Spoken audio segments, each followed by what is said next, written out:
అది దేవాలయ ప్రాంగణం. మనం వెళ్ళింది అక్కడికి వెళ్ళినప్పుడు మనం ఇలా వెళ్ళాలనేటటువంటి ఇంగిత జ్ఞానం ఉండదు. గుళ్ళోకి చెప్పులేసి వెళ్ళిపోతారు, గుళ్ళల్లోకి బొట్టు లేకుండా వెళ్ళిపోతారు. అరే మనం ఈ ప్రాంగణానికి వెడుతున్నాం, ఇలా వెళ్ళకూడదన్న నియమాన్ని పాటించేవాడు ఉండడయా? ఒక ఇంటెన్సివ్ కేర్ యూనిట్ లోకి ఇప్పుడు రావద్దు ఈ సమయంలో తప్ప అంటే వింటాడు. ఆఫీస్లోకి ఈ టైంలో తప్ప విజిటింగ్ అవర్స్ లేవంటే ఊరుకుంటాడు. ఒక డాక్టర్ గారి అపాయింట్మెంట్ ఇప్పుడు లేదంటే ఊరుకుంటాడు. భగవంతుడి దేవాలయంలోకి మాత్రం వాడి ఇష్టం వచ్చినట్టు లోపలికి ఎడతాడు. నేను ఎన్నో సందర్భాల్లో చూసా, పెంపుడు కుక్కలతో గుళ్ళల్లోకి వెళ్తుంటారు. ఎంత దోషం!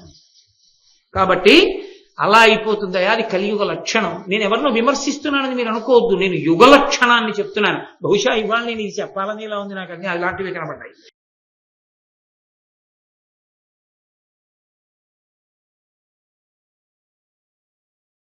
రాజు గారితో మాట్లాడుతూ ఒక మాట అన్నాడు.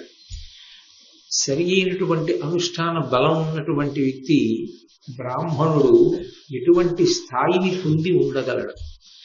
ఆ శౌచాన్ని పాటించడం అది అలా ఉండగలిగితే ఆయన ఏ స్థాయికి చేరుతాడు? అటువంటి వాళ్ళ దగ్గరికి అసలు ఏవేవి చేరలేవు. ఎంత సమున్నతమైనటువంటి స్థాయికి చేరిపోతారు అన్న విషయాన్ని నీకు నేను నిరూపణం చేస్తూ ఒక గాథను ఆవిష్కరిస్తాను. ధర్మరాజా జాగ్రత్తగా విను అని ప్రారంభం చేస్తున్నాడు. పూర్వం హైహైలని అనబడేటటువంటి వంశంలో దుందుమారుడు అనబడేటటువంటి ఒక రాజు.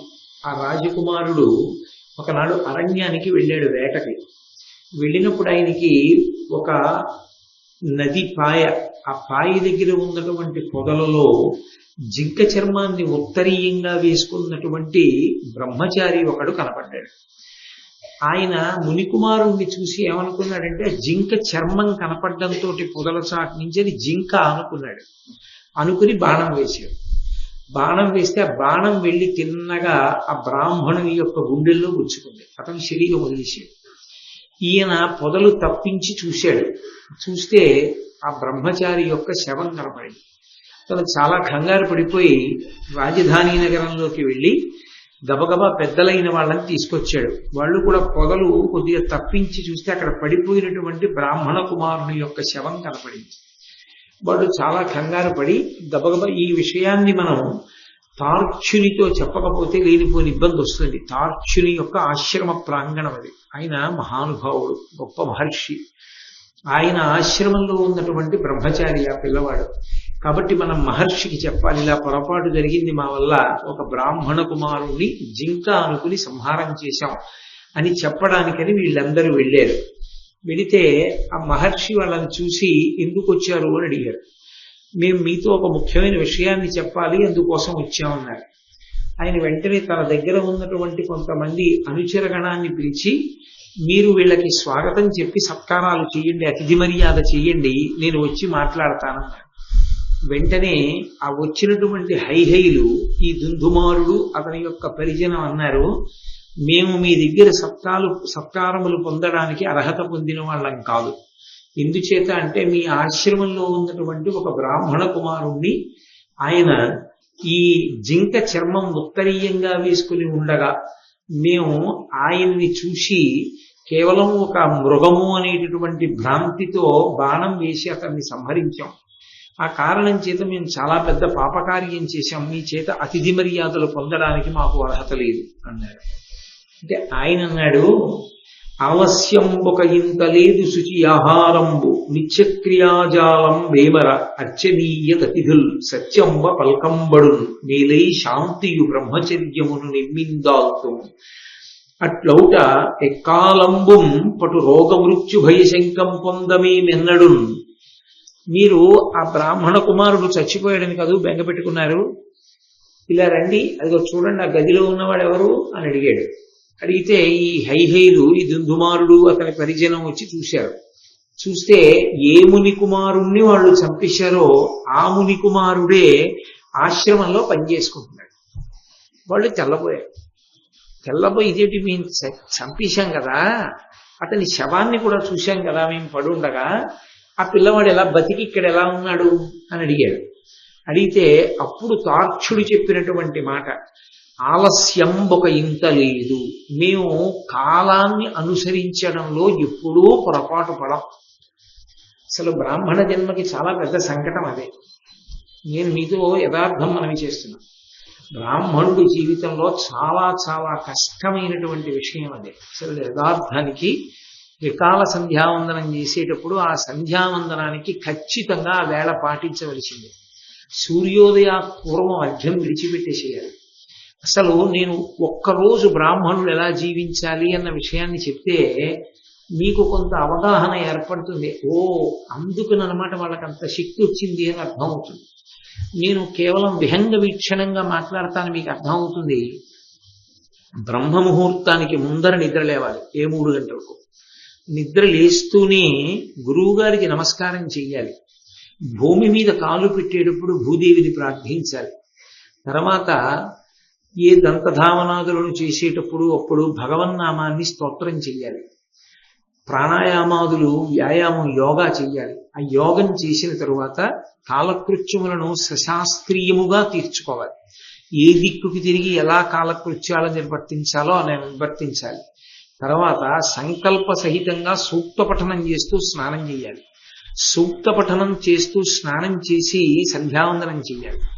సంధ్యావందన కార్యం అయిపోయిన తర్వాత అగ్నిహోత్రం చెయ్యాలి. అగ్నిహోత్రం అయిపోయిన తర్వాత ఈశ్వరుడి యొక్క సింహాసనానికి అర్చన చెయ్యాలి. ఇవన్నీ పూర్తయితే 12 1 గంట అవుతుంది, 11:30 అవుతుంది. వెంటనే మాధ్యాహ్నిక సంధ్య కూర్చోవాలి. మాధ్యాహ్నిక సంధ్యావందనం చేసి మళ్ళీ సహస్ర గాయత్రి చెయ్యాలి. అదేమిటి?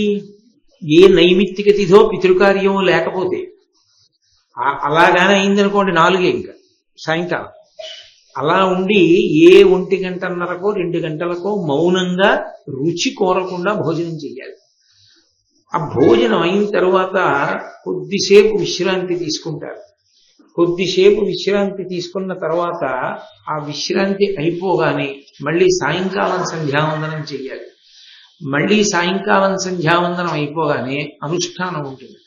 తదనంతరం పురాణీతిహాసములను పఠించవలసి ఉంటుంది. తాను బ్రాహ్మణుడి కనుక 10 మందికి ఉపకారం చేయడానికి తాను చదువుకున్నటువంటి శాస్త్రాన్ని అవతల వారికి ప్రబోధం చెయ్యాలి. ఇన్ని చేసి అప్పుడు మళ్ళీ రాత్రి పడుకోబోయే ముందు భగవంతుణ్ణి స్మరించి కొద్దిగా ఉపాహారం తీసుకుని నిద్రపోవాలి. అంటే ఇది నేను నైమిత్తిక తిథి పితృకార్యము ఇటువంటివి లేకపోతే ఉండేటటువంటి కాల విశేషం చెప్తున్నాను. అంటే బ్రాహ్మణుని యొక్క జీవితానికి సూర్యోదయ సూర్యాస్తమయానికి ఎంతో దగ్గర సంబంధం. సూర్యుడు పొద్దు వెడుతున్న కొద్దీ ఆయన కూడా దాంతో పాటే కాలాన్ని అనుసరించి క్రియాకలాపం చేస్తూ ఉండాలి. అది చెప్తున్నాడు ఆయన. ఆలస్యం ఒక ఇంత లేదు, ఎన్నడూ కూడా ఇవాళ ఆలస్యమైందన్నమాట మా ఆశ్రమంలో ఉండదు, మా దగ్గర ఉండదు. ఖచ్చితంగా ఆ సమయానికి అలా చేసేస్తాం. కాబట్టి కాలమునకు సంబంధించి ఉంటుంది క్రియాకలాపం. ఆలస్యం ఒక ఇంత లేదు, మా దగ్గర ఎప్పుడూ కూడా ఆలస్యం ఉండదు. ఆ కాలానికి ఏది చెయ్యాలో దాన్ని చేసేస్తూ ఉంటాం తప్ప ఆ కాలమునందు చెయ్యవలసినటువంటి పనిని విస్మరించి నేను ఇప్పుడు చెయ్యలేదు కాబట్టి దాన్ని విడిచిపెట్టేయడమో ప్రాయశ్చిత్తంతో చేయడమో అలవాటు చేసుకున్న వాళ్ళం కాదు. ఎప్పుడూ కాలానికి అనుగుణంగా వైదిక కర్మని చేస్తూనే ఉంటాం. శుచి ఆహారంబు, మేము ఆహారాన్ని తీసుకుంటాం. ఆహారం దేనికి తీసుకుంటాం? శరీరాన్ని నిలబెట్టుకోవడానికి. దాని యందు ప్రధాన పాత్ర ఏది అంటే శౌచం. ఆ శౌచము లేని ఆహారాన్ని మేము తీసుకోం. శౌచమున్న ఆహారము అన్న మాటకు అర్థం ఏమిటి? దానికి కొన్ని లక్షణాలు ఉండాలి. అది పరమ సాత్వికమైనటువంటి ఆహారమై ఉండాలి. అంటే అది లోపలికి వెళ్ళిన తరువాత మనిషి శరీరంలో రజోగుణ తమోగుణ సంబంధమైనటువంటి ఆ ప్రకోపాన్ని కల్పించేది కాకూడదు. 2, అటువంటి ఆహారం తీసుకున్న కారణం చేత మనసు నిశ్చలంగా నిలబడాలి తప్ప నిద్ర వచ్చేయడమో లేకపోతే జీర్ణ వ్యవస్థలో ఏదైనా ఇబ్బంది కలగడమో అటువంటిది జరగకూడదు. కాబట్టి పరమసాత్వికమైన ఆహారాన్ని తీసుకోవాలి, మితాహారాన్ని తీసుకోవాలి. కడుపులో 3వ వంతుకు మాత్రమే తీసుకుని 1/3 వంతు నీటితో నింపి 1/3 వంతుని ఖాళీగా విడిచిపెట్టేస్తారు గాలితోటి. అది ఆరోగ్యవంతుని యొక్క లక్షణం. ఒక రోజుకి ఒక పగలులో ఒక్కసారి ఆహారం, మళ్ళీ సూర్యాస్తమయం తర్వాత ఒక పలహారం, అంతే. అలా తీసుకుంటాం. అందుకని సాత్వికమైన ఆహారాన్ని తీసుకుంటాం. తీసుకునే ఆహారం మితాహారం, మితంగా తీసుకుంటాం. శరీరం నిలబడడానికి తీసుకోవడమే తప్ప నాలుకకి లొంగి కడుపు పని చెయ్యదు. అంటే నాలుకకి బాగుంది అంది కాబట్టి, రుచిగా ఉంది అంది కాబట్టి ఆహారాన్ని తీసుకోవడం అనేటటువంటి సమస్య మా దగ్గర ఉద్భవించదు. కాబట్టి మితాహారం తీసుకుంటాం, దైవర్పిత ఆహారమును తీసుకుంటాం. అంటే ఈశ్వరుడికి నివేదన చేసిన ప్రసాదం ఏది ఉందో అది తింటాం తప్ప మేము తినడం కోసమో అని వండుకోవడం ఎప్పుడు ఉండదు. మా కోసమని వండుకు తినం. మేము ఏది వండినా పరమేశ్వరుడి కోసం, పరమేశ్వరుడికి నివేదన చేసి తత్ప్రసాదాన్ని స్వీకరిస్తాం. ఈశ్వర ప్రసాదాన్ని తీసుకుంటున్నాం కాబట్టి పరమ మౌనంగా తీసుకుంటాం. ఆ తీసుకునేటప్పుడు భగవంతుని యందు చిత్తాన్ని లగ్నం చేసి తీసుకుంటాం. కాబట్టి సాత్వికాహారము, మితాహారము, దైవర్పితాహారము, ఈ 3 రకములైనటువంటి ఆహారాన్ని తీసుకుంటాం తప్ప ఆహారాన్ని తీసుకునేటప్పుడు లోభబుద్ధితో తీసుకోం. అంటే నిన్న రాత్రి వండిన పదార్థం కొంత ఉండిపోయింది కదా, పాడేయడం ఎందుకని తినేసేయడము, లేకపోతే ఆ తినేటప్పుడు కొంత పదార్థాన్ని మన కోసమని వండుకోవడం, అటువంటి పని ఉండదు.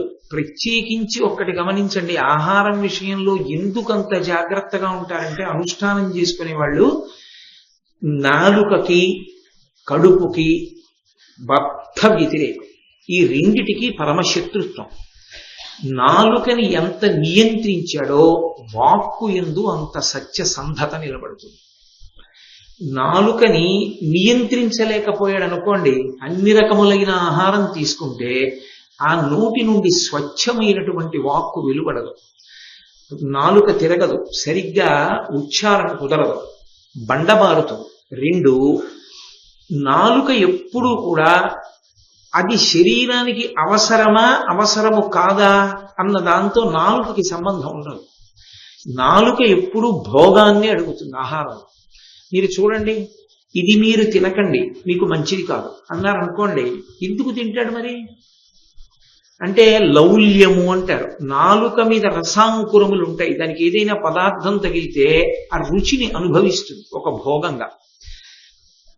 కడుపు అంటుంది ఇంకా వెయ్యొద్దు, ఇంకా నిండిపోయింది, ఇంకా నువ్వు వేస్తే జీర్ణం చేయడం చాలా కష్టం అని త్రేణుపు రూపంలో చెప్తాడు పరమేశ్వరుడు. నాలుక రుచి కొరకు ఇంకా దాని మీద వెయ్యి అడుగుతుంది. నాలుక మీద ఎంత వేసినా కడుపు నిండిపోయినా నాలుక మాత్రం అడుగుతూ ఉంటుంది. నాలుకకు లొంగి తిన్నాడు అనుకోండి, ఆవలింత రాకుండా కార్యక్రమాన్ని చేయలేదు. ఎందుచేత అంటే కడుపు నిండా తినేస్తే ఆవలింతలు వస్తాయి. అలా ఆవలింతలు వస్తే వాటి వల్ల కన్నులంబట నీరొచ్చి మగత వస్తుంది. ఆ మగత వలన గురువు గారు ఏం చెప్తున్నారో మనసు పుచ్చుకోదు. ఏ కార్యక్రమంలో కూర్చున్నాడో దాని మీద ఉత్సాహం ఉండదు. అందుకే ఆహారాన్ని నియంత్రణ చేస్తే శరీరము మనస్సు లొంగుతాయి, నిలబడతాయి భగవంతుని యందు. అందుకని మేము పుచ్చుకునేటటువంటి ఆహారము శుచి ఆహారంబు.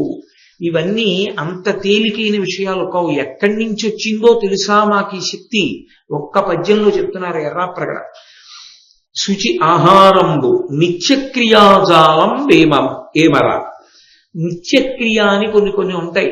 నేను ఇందాక చెప్పినవన్నీ నిత్యక్రియలు. అగ్నిహోత్రం చేయడం, సంధ్యావందనం చేయడం, పురాణ పారాయణం చేయడం, సింహాసనానికి అర్చన చేయడం, ఆ సాయంకాలం భజన చేయడం, పురాణేతిహాసములను ప్రబోధం చేయడం, నిత్యతృప్తితో జీవనం చేయడం, పంచయజ్ఞాలు చేయడం, అతిథి మర్యాద చేయడం, ఇవన్నీ ఒకరోజు జరగవలసినటువంటి కృత్యాలు.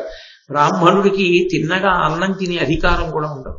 ఎందుచేత అంటే భుక్తశేషాన్ని తినాలి. అతిథిని పిలిచి అతిథికి అన్నం పెట్టి అతిథి అన్నం తిన్నాక మిగిలిన శేషాన్ని అతను తినాలి తప్ప తిన్నగా తన కొరకు వండుకున్నానని తాను తినే అధికారం ఉండదు. నేను ఒకసారి మీతో అందుకే మనవి చేశా, బ్రాహ్మణుడిగా తరించడం చాలా కష్టము అని నేను అన్న మాట వెనక ఎంత గంభీరమైన ప్రతిపాదన ఉందో మీకు ఇప్పుడు అర్థమై ఉంటుంది.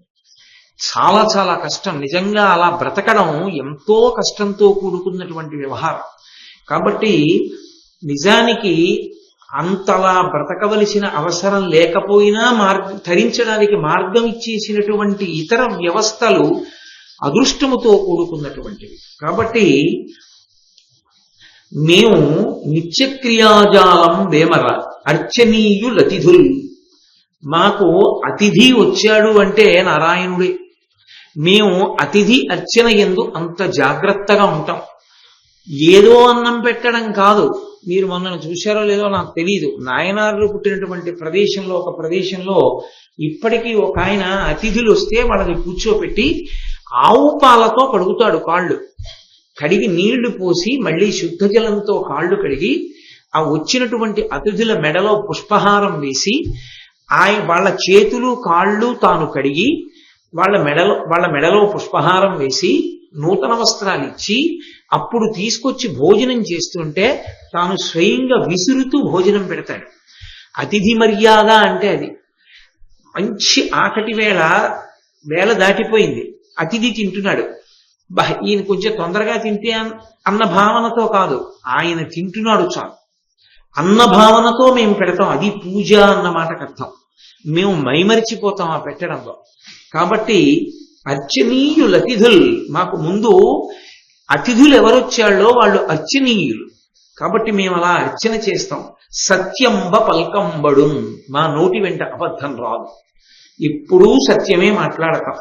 మేలై శాంతియు బ్రహ్మచర్యమును నిమ్మింతాగుతూ, ప్రయత్నపూర్వకంగా శాంతియుతంగా ఉండడానికి ప్రయత్నం చేస్తాం. ఇలా వచ్చిన ఆగ్రహాన్ని అలా విడిచిపెట్టేసి శాంతియుతంగా ఉండడానికి ప్రయత్నం చేస్తాం. బ్రహ్మచర్యమును నిమ్మింతాగుతూ, బ్రహ్మచర్యాన్ని పాటిస్తుంటాం. సభాముఖంగా వివరాలన్నీ చెప్పడం కొంచెం కష్టం. గృహస్థుకి కూడా బ్రహ్మచర్యం ఉంది. గృహస్థు కూడా ఎలా ఉండాలో అలా ఉంటే ఆయన నిత్య బ్రహ్మచారి. కాబట్టి మేలై శాంతియు బ్రహ్మచర్యమును నిమ్మింతాగుతూ, అట్లౌట ఎక్కాలంబున్ పటు రోగ మృత్యు భయ శంకం పొందమీమెన్నడు. ఈ కారణం చేత మేము బ్రాహ్మణ జీవితం ఎలా ఉండాలో అలాగే పాటిస్తాం త్రికరణ శుద్ధిగా. మాకు ఇంకొకలా ఉండడం ఉండదు. ఈ కారణం చేత మా దగ్గరికి మృత్యువు రాదు, భయము రాదు, శంక అనుమానం రాదు. ఈ మూడు రావు. భయాలకన్నిటి బ్రతికుండి కూడా జీవితంలో చాలా భయంగా బ్రతకడానికి కారణం ఏది అంటే శంక. రెండవది మృత్యు ఆసన్నమైపోతుందేమో అనేటటువంటి భయం. ఇక రోగం. శరీరం రోగగ్రస్తమైతే చెయ్యవలసినటువంటి పనులు చేయడంలో ఇబ్బందులు వచ్చేస్తాయి. కాబట్టి మాకు ఈ మూడు దగ్గరికి రావు. ఎందుకంటే మేము పై నియమాలన్నీ పాటిస్తాం. యథార్థంగా కూడా ఇప్పటికీ అలా జీవితాన్ని గడుపుతున్నటువంటి మహాపురుషులు అంత్యకాలమునందు కూడా వాళ్ళు తమ అంత్యకాలాన్ని తెలుసుకుని పరమ పవిత్రంగా మౌనంలో ధ్యానం చేస్తూ పరమ త్యాగంతో దాని మీద ఏ ఆపేక్ష లేకుండా శరీరాన్ని విడిచిపెట్టేసినటువంటి మహాపురుషులు ఎందరో ఉన్నారు. ఆ స్థితి వాళ్ళకి కలుగుతుంది. ఉన్నన్నాళ్ళు 10 మందికి పనికొచ్చేటట్టు బ్రతకడం. అలా కుదరదు, శరీరం పడిపోతోందనుకున్నప్పుడు దాన్ని తృణప్రాయంగా విడిచిపెట్టడం తప్ప అసలు వాళ్ళు భయపడుతూ బ్రతకవలసినటువంటి అవసరం లేని రీతిలో బ్రతికారు. దేని వలన అంటే అనుష్ఠాన క్రమం చేత. ఏ అనుష్ఠానం లేకుండా అటువంటి రక్షణలు పొందాలి అంటే దుస్సాధ్యం. ఎందుచేత అంటే కొన్ని పొందడానికి కొన్ని చెయ్యవలసి ఉంటుంది. ఆకలి తీరడానికి అన్నం తినవలసి ఉంటుంది, బడలిక తీరడానికి నిద్రపోవలసి ఉంటుంది. అలాగే రోగము మృత్యువు ఇటువంటి వాటి భయం ఏర్పడకుండా ఉండాలంటే అంత గొప్ప అనుష్ఠానం కూడా చేయగలిగి ఉండాలి.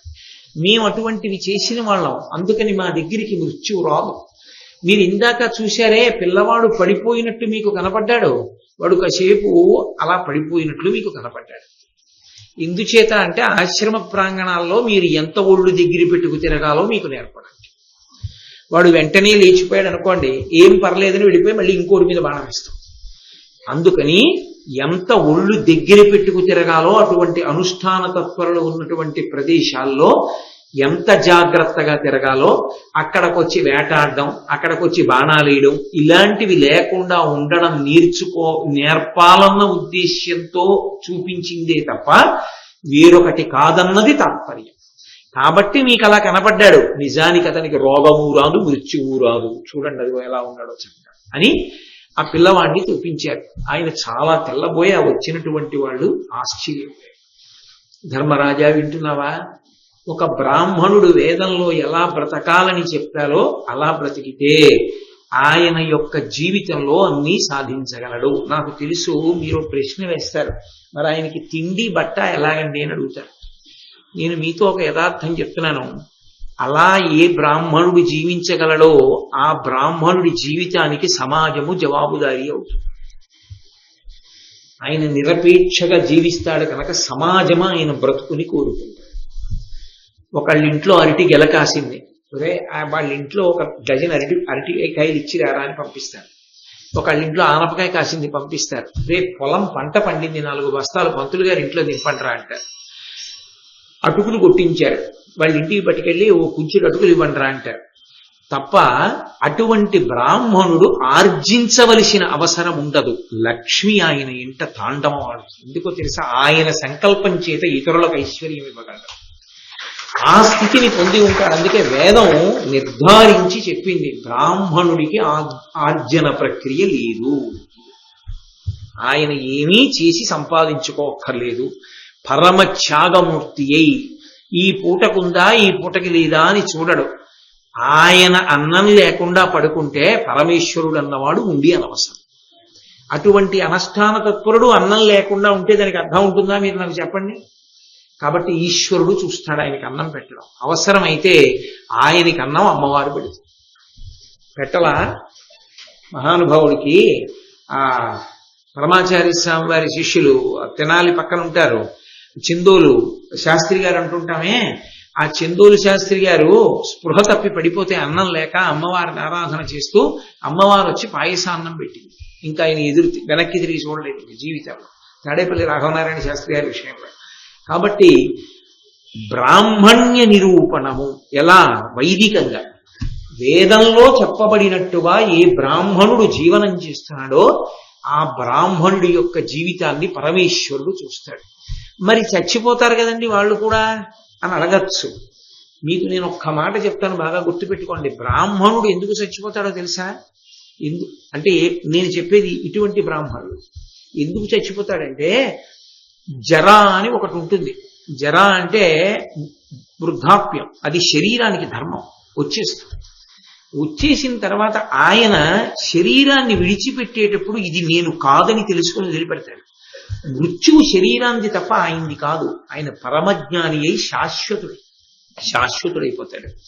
ఆయన శరీరం పోయింది, ఆయన మాత్రము బ్రహ్మముగా నిలబడిపోతాడు. కాబట్టి ఆయన చచ్చిపోవడం అన్న మాట లేదు. ఆయన జ్ఞాని అయిపోయాడు కాబట్టి ఆయన శరీరం పోతుంది. శరీరం ఎవరిదైనా పడిపోవచ్చు. ఎంతటి మహాజ్ఞాని అయినా శరీరం పడిపోవాలి, అది దాని ధర్మం. మహానుభావుడు ఈ భూమండలం మీద సన్యాస ధర్మానికి నిలువెత్తు సాక్ష్యం. అలా పాటించినటువంటి పరమాచార్య స్వామి వారి శరీరం పడిపోయింది, భగవాన్ రమణుల శరీరం పడిపోయింది, రామకృష్ణ పరమహంస శరీరం పడిపోయింది. పడిపోకుండా శరీరాలు ఉండవు.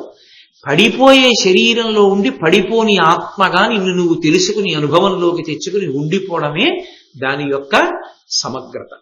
దాన్ని ఆయన పొందుతాడు. కాబట్టి ఇప్పుడు చావు శరీరానికి వచ్చిందేమో కానీ ఆయనకు కాదు. కాబట్టి ఏమిటి లోటు వచ్చింది?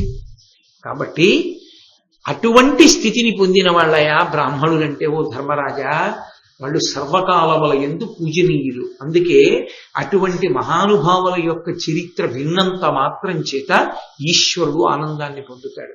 ఇటువంటి వాడి యొక్క పేరు చెప్పబడింది అని సంతోషిస్తాడు. తార్క్షుని యొక్క జీవితం అంత గొప్పది. అటువంటి ఆశ్రమాన్ని నిర్వహణ చేశాడు ఆయన.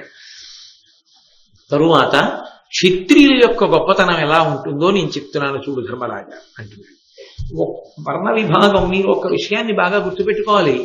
ఎవరు అంగీకరించినా ఎవరు అంగీకరించకపోయినా ఈ స్థానంలో కూర్చున్నందుకు, భారతాన్ని పట్టుకున్నందుకు ఉన్న సత్యాన్ని నేను మాట్లాడవలసి ఉంటుంది. సనాతన ధర్మమునకు చాతుర్వర్ణ వ్యవస్థ ప్రాణము. అందుకే పురాణంలో దానికి మినహాయింపు లేకుండా మాట్లాడడానికి కారణం అదే.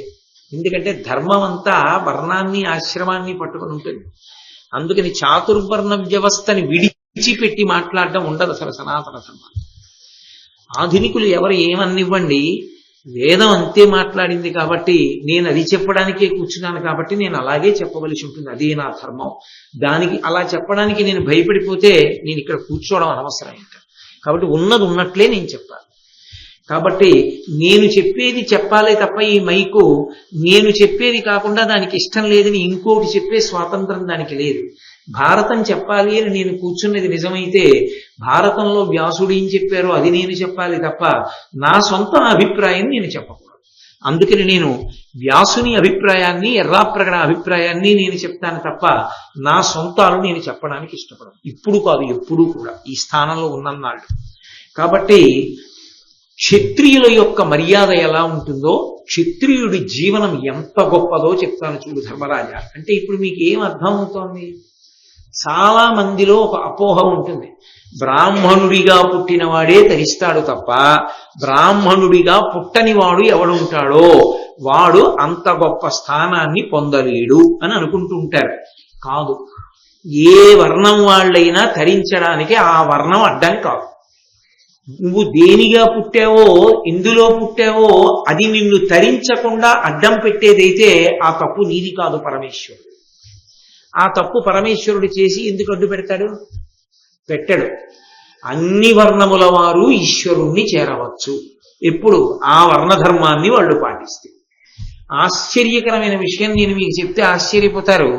అందరికన్నా తేలికగా పరమేశ్వరుణ్ణి చేరుకునేటట్టుగా మార్గం సుగమం చేసింది ఎవరికో తెలుసా? శూద్రులకు.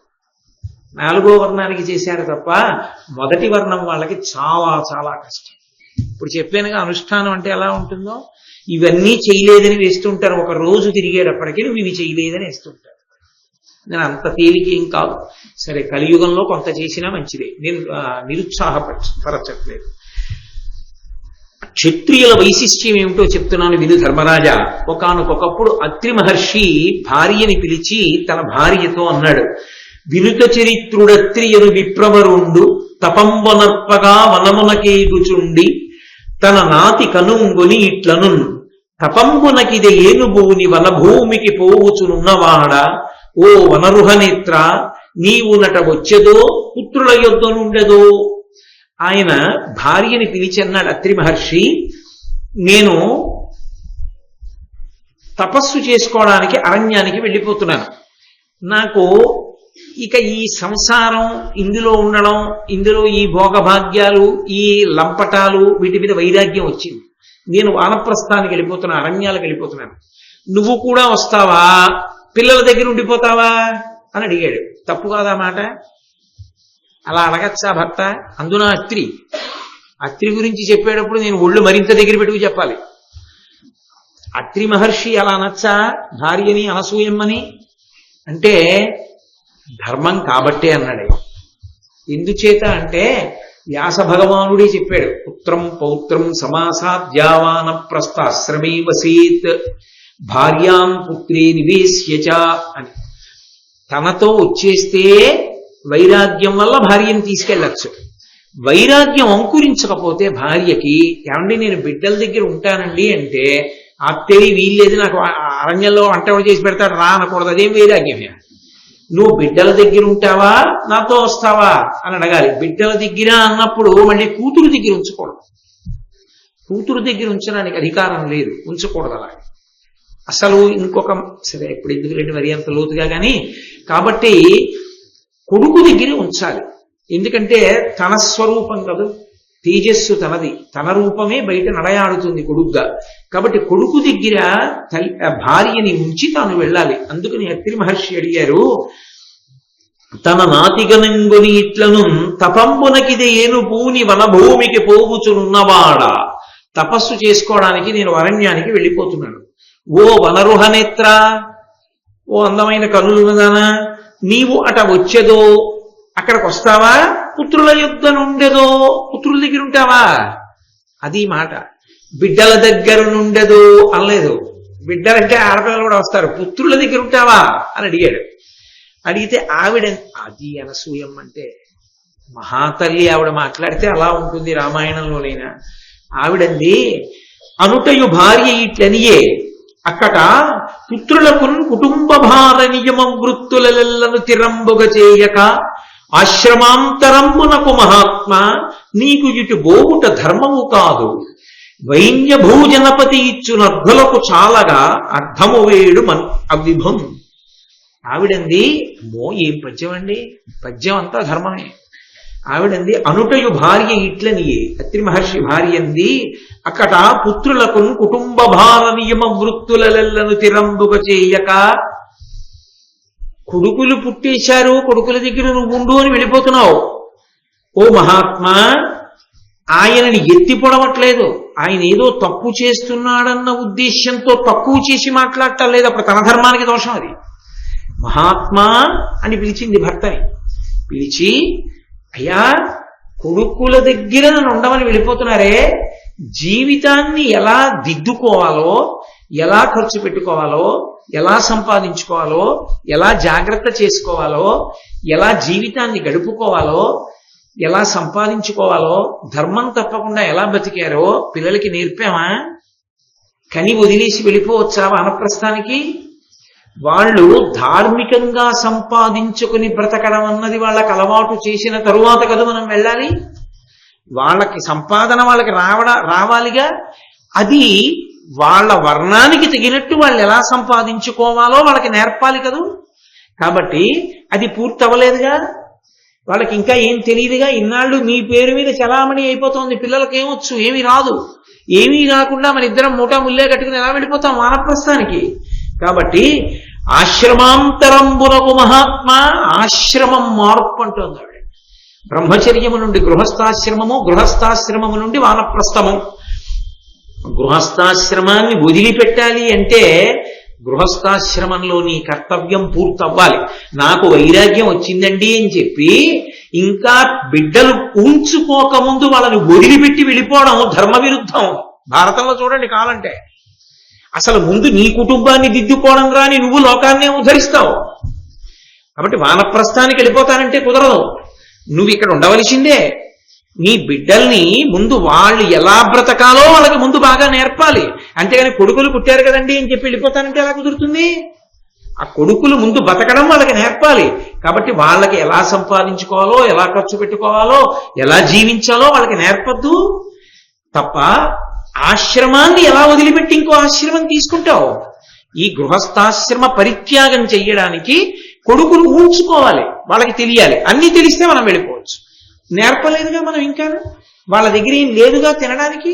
మనం వెళ్ళిపోతే వాళ్ళకి ఎలా సంపాదించుకోవాలో తెలియకపోతే అక్రమ మార్గంలో సంపాదిస్తే ధర్మభ్రష్టులు అవుతారు.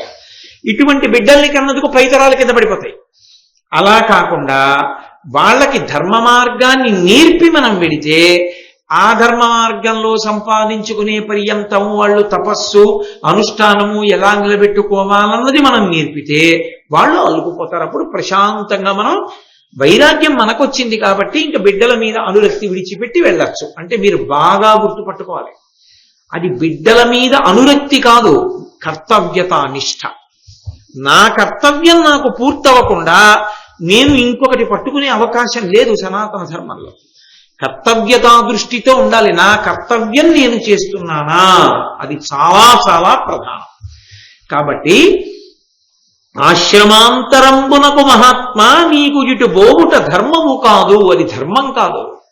ఆవిడ ధర్మం గురించి మాట్లాడింది.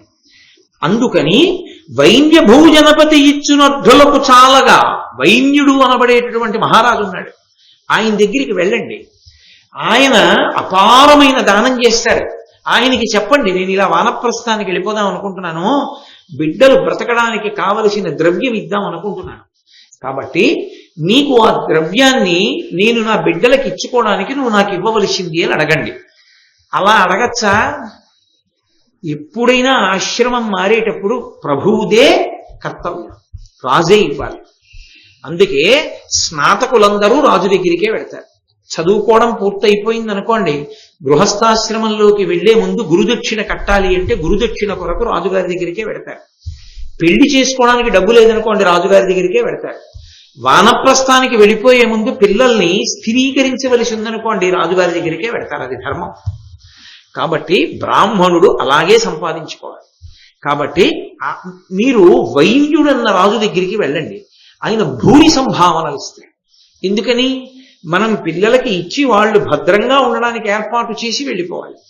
కాబట్టి వైన్య భూజనపతి ఇచ్చునర్ధులకు చాలగా, అర్ధులకి సరిపోయేటట్టు ఇచ్చేటటువంటి వాడు ఆయన. ఎవడు ఏ కోరికతో వచ్చాడో ఆ కోరికకి సరిపోయేటట్టు ఇస్తాడు తప్ప ఇంకొకలా ఇచ్చేవాడు కాదు. చూడండి, ఏమంటే ఇంజనీరింగ్ చదువుకునేటటువంటి పిల్లలకి 10 మందిని చదివిస్తున్నానండి అని చెప్పి 1000 రూపాయలు ఇవ్వడం కన్నా ఒక్క పిల్లాడిని చదివించడం మంచిది కాదు. ఒక్క పిల్లాడికి ఫీజు కడితే వాడు చదువుకుంటాడు. ఎందుకు 10 మందికి 1000 రూపాయలు? వాడు మళ్ళీ ఇంకోళ్ళ దగ్గరికి వెళ్ళాలి మిగిలిన డబ్బులకి. అది దాతకు ఉండవలసిన లక్షణం. దాత దగ్గరికి అర్థి వెళితే అర్థి తృప్తితో వెళ్ళిపోవాలి తప్ప సగమే ఇచ్చి మిగిలింది ఎవరి దగ్గరికో మళ్ళీ వెళ్ళని చెప్పకూడదు. ఇవ్వగలిగితే ఇవ్వాలి, లేకపోతే వదిలిపెట్టాలి అంతే. కాబట్టి అలా ఇవ్వగలిగిన వాడయా వైన్యుడు. అవి ఎంత ధర్మాన్ని ఆలోచించిందో చూడండి. ఎవరి దగ్గర పడితే వాళ్ళ దగ్గరికి వెళ్ళకండి. వాడు తెలియక ఏదో ఇంతే ఇస్తాను అంతే ఇస్తాను ఏదో మాట అన్నాడు అనుకోండి, మీ మనసు చిన్నపుచ్చుకుంటుంది. అది భర్త మీద గౌరవం. ఆవిడ భర్త మీద ఎంత గౌరవంతో ఆయన కోరికే తీరడానికి, ఆయన ధర్మం తప్పకుండా ఉండడానికి తాను ధర్మశాస్త్రాన్ని బోధ చేస్తోంది ఆవిడ భార్య అంటే. తప్ప నీకేం తెలియచ్చు అండం కాదు. భారతదేశంలో స్త్రీలు వ్యవస్థ యందు అత్రి మహర్షిని దాటి అనసూయమ్మ మాట్లాడింది. ఎందరు స్త్రీలు, ఎంత శాస్త్ర ప్రవేశం. ఇవిడ నాకు ఆశ్చర్యంగా ఉంటుంది. పురుషులతో సమాన హక్కులని వేదికలు ఎక్కరుస్తుంటారు. పిచ్చిగోలా ఏమైనా చదివితే కదా అసలు వాళ్ళలా నువ్వు చదువుకున్నావా ఏమన్నా నువ్వు మాట్లాడడానికి? నువ్వు చదువుకున్నది ఏమైనా ఉందా అసలు చెప్పడానికి? ఓ భారతం కానీ రామాయణం కానీ ఇప్పుడు నేను చదివావా? నీకేమైనా తెలుసా ఏ సర్కలో ఏముందో? ఎందుకు వచ్చిన ప్రసంగాలు? ఏదో వేదిక దొరికింది కదా అని ఎక్కనో మాట్లాడటం. అలా మాట్లాడడానికి ఊళ్ళో కొంతమంది ఉంటుంటారు ప్రత్యేకంగా, అదే పని వాళ్ళకి. వాడు చదువుకున్నది ఏమిటో నాకు తెలియదు. కాబట్టి నాయన ఆయన దగ్గరికి వెళ్ళండి, వైన్యుడి దగ్గరికి వెడితే ఆ వైన్య భూజనపతి ఇచ్చు అర్ధులకు చాలాగా, అర్థించినటువంటి వాళ్ళకి సరిపోయేటట్టుగా ఇవ్వడంలో ధార్మికుడు ఆ వైన్య భూపతి. కాబట్టి అక్కడికి వెళ్ళి అర్ధము నేడు మవ్విభున్, ఆయనని డబ్బడగండి అంది. అత్రి ఏమీ మాట్లాడలేదు. అంటే తాను చేసిన ప్రతిపాదన సమగ్రం అవడానికి భార్య చెప్పిన ధర్మం తోడ్పాటుగా కావాలి. అందుకే కార్యేషు దాసి కరణేషు మంత్రి. అది దాంపత్యం అంటే. దాంపత్యం అంటే ఎప్పుడూ ఒకరు చెప్పుట ఒకరు వినుట కాదు, అనుభవము అని ఒక మాట ఉంటుంది. లోకంలో సంసారంలోకి వచ్చిన తర్వాత ఆ ఉద్దాన పతనాలు కష్ట సుఖాలు చూసి భార్యకి కూడా ఎంతో అనుభవం వస్తుంది. వచ్చినప్పుడు ఆమె కూడా ఒక మంచి మాట చెప్పగలదు. ఆమె ఏమీ చెప్పలేదు అన్న అభిప్రాయం పురుషుని యందు ఉండకూడదు. అలాగే ఆయనకి కొన్ని ఇంట్లో తప్పులు చేస్తారు అన్న భావన ఆమె యందు ఉండకూడదు. ఇద్దరి భావన ఎలా ఉండాలంటే, ఆయన బలహీనత దిద్దడం నా అదృష్టం, ఈమె బలహీనత కమ్ముకు రావడం నా అదృష్టం, అది నా కర్తవ్యం. లేకపోతే ఇంకా అర్థమేముంది అన్నట్లుగా ఉండాలి. నా భార్యకి ఓ లోపం ఉందనుకోండి, నా భార్య లోపం వల్ల తాను అవమానమును పొందకుండా చూసిన నాడు నేను భర్తని తప్ప నేనే ఎత్తి చూపిస్తే ఇంకెందుకు ఆ భర్తృత్వం? ఏదో తెలిసి తెలియక 10 మందిలోకి వచ్చి ఓ మాట్లాడడం అలవాటు అనుకోండి, నేను చెప్పుకోవాలి ఇంటి దగ్గర. నువ్వు ఎక్కువగా మాట్లాడేసేకు, అందరూ ప్రసన్నంగా ఉండరు నీలాగా. అన్నీ విని నువ్వు వెళ్ళిపోయిన తర్వాత వంక పెడతారు, నిన్ను తక్కువ చేసి మాట్లాడతారు. అది నాకు బాధగా ఉంటుంది. ఆమెని నింద చేసి చెప్పకూడదు, నిన్ను నింద చేస్తే నా హృదయం బాధపడుతుంది. అందుకని నువ్వు ఎక్కువ మాట్లాడకు. నువ్వు నింద పొందడం నాకు ఇష్టం ఉండదు. పైన మాట్లాడు, కాసేపు నిగ్రహించి. నీకు ఎన్ని మాట్లాడాలన్నా నాతో మాట్లాడు, ఎన్నైనా మాట్లాడు, పర్వాలేదు. ఎందుకో తెలుసా, నేను భర్తని, భరించవలసిన వాడిని. నీ అమాయకత్వం కానీ తెలివితేటలు కానీ నీ భోళాతనం కానీ ఏదైనా సంతోషంగా స్వీకరిస్తాను. నాతో మాట్లాడు, వాళ్ళతో వద్దులే అని చెప్పగలగాలి. ఆయన ఎందుకు చెప్పారో ఆమె అర్థం చేసుకోగలరు. అది దాంపత్యం. అర్థం చేసుకోకపోతే మూర్ఖత్వం తప్ప అది ఏదో లింగ వివక్షతో ఒకరినొకరు తొక్కేయడం కాదు అది. కాబట్టి ఆయన అత్రి మహర్షి అనసూయమ్మ చెప్పిన మాట విన్నాడు. వెంటనే విని పరమధార్మికంగా మాట్లాడింది మహాతల్లి, కాబట్టి నేను అలాగే చేస్తాను అని అత్రి వైన్యుని దగ్గరికి వెళ్ళాడు. వెళితే ఆయన అశ్వమేధయాగం చేస్తున్నాడు. అప్పుడు అశ్వమేధయాగం చేసేటప్పుడు ఆ యాగంలో కూర్చున్నప్పుడు దీక్షితుడిగా ఎవరొచ్చినా భూరి సంభావనలు ఇస్తూ ఉంటారు. అత్రి మహర్షి వెళ్ళాడే, సామాన్యుడు కాడు. అత్రి మహర్షి అంటే మహానుభావుడు. వెళ్ళి ఆశీర్వచనం పలకాలి ముందు. కాబట్టి ఆయన అన్నాడు, నీవ విధాత ఇంద్రుడవు నీవ, సమస్త జనేశ్వరుండవు నీవ, అశేష ధర్మములు నీవ ఎరుంగుదు, నిన్ను పోలగా ఈ వసుధాతలంబున మహేశ్వరులెవ్వరు లేరు, సన్మునీంద్రావళి ఎప్పుడు నిన్ను కొనియాడు పరిస్ఫుట వాక్యభంగులన్. వెడుతూనే అత్రి మహర్షి అన్నాడు వైన్యుణ్ణి చూసి, నీవ విధాత, నువ్వే బ్రహ్మవి. ఇంద్రుడవు నీవా, నువ్వే ఇంద్రుడివి. ఇంద్రుడు అన్న మాటని జాగ్రత్తగా అర్థం చేసుకోవాలి. ఇంద్ర శబ్దం విష్ణువుకు అన్వయం. అందుకే శ్రీరామాయణంలో మీకు ఎక్కడ విష్ణువు అన్న మాట వినపడదు. ఇంద్ర ఇంద్ర ఇంద్ర ఇంద్ర అనే వినపడుతుంటుంది. అంతా ఇంద్రపరంగా ఉంటుంది రామాయణం. కాబట్టి ఇంద్రుడవు నీవా, విష్ణువు నువ్వే. సమస్త జనేశ్వరుండవు నీవా, ఈశ్వరుడు నువ్వే, శివుడు నువ్వే. అశేష ధర్మములు నీవ ఎరంగుదు, అన్ని ధర్మాలు నీకే తెలుసు. నిన్ను పోలగా ఈ వసుధాతలంబున మహేశ్వరులెవ్వరు లేరు, నీతో సమానమైనటువంటి రాజు వేరొకడు లేడు. సన్మునీంద్రావళి ఎప్పుడు నిన్ను కొనియాడు పరిస్ఫుట వాక్య భంగులన్. సన్మునులైనటువంటి వారు, సత్ప్రవర్తన కలిగినటువంటి మునులు ఎప్పుడూ నిన్ను పొగుడుతుంటారు అన్నాడు ఆయన. అనగానే అక్కడే గౌతమ మహర్షి కూర్చున్నాడు. ఆయనకి ఎనలేని కోపం వచ్చి వెంటనే ఆయన అత్రి మహర్షిని, ఇది పరీక్ష అంటే, భార్య అన్న మాటకు ఒప్పుకుని వెళ్ళారు. వెళ్ళి ఆయన ధర్మం మాట్లాడారు అత్రి మహర్షి. గౌతమ మహర్షి తప్పట్టుకున్నాడు.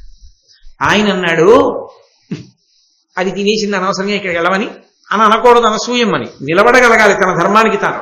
అది ఈ దోషం వచ్చినప్పుడు ఎవరి మీదో పెట్టడం, గొప్ప వస్తే తన మీద పెట్టుకోవడం కాదు, అన్ని వేళలా సరిగ్గా ఉండాలి.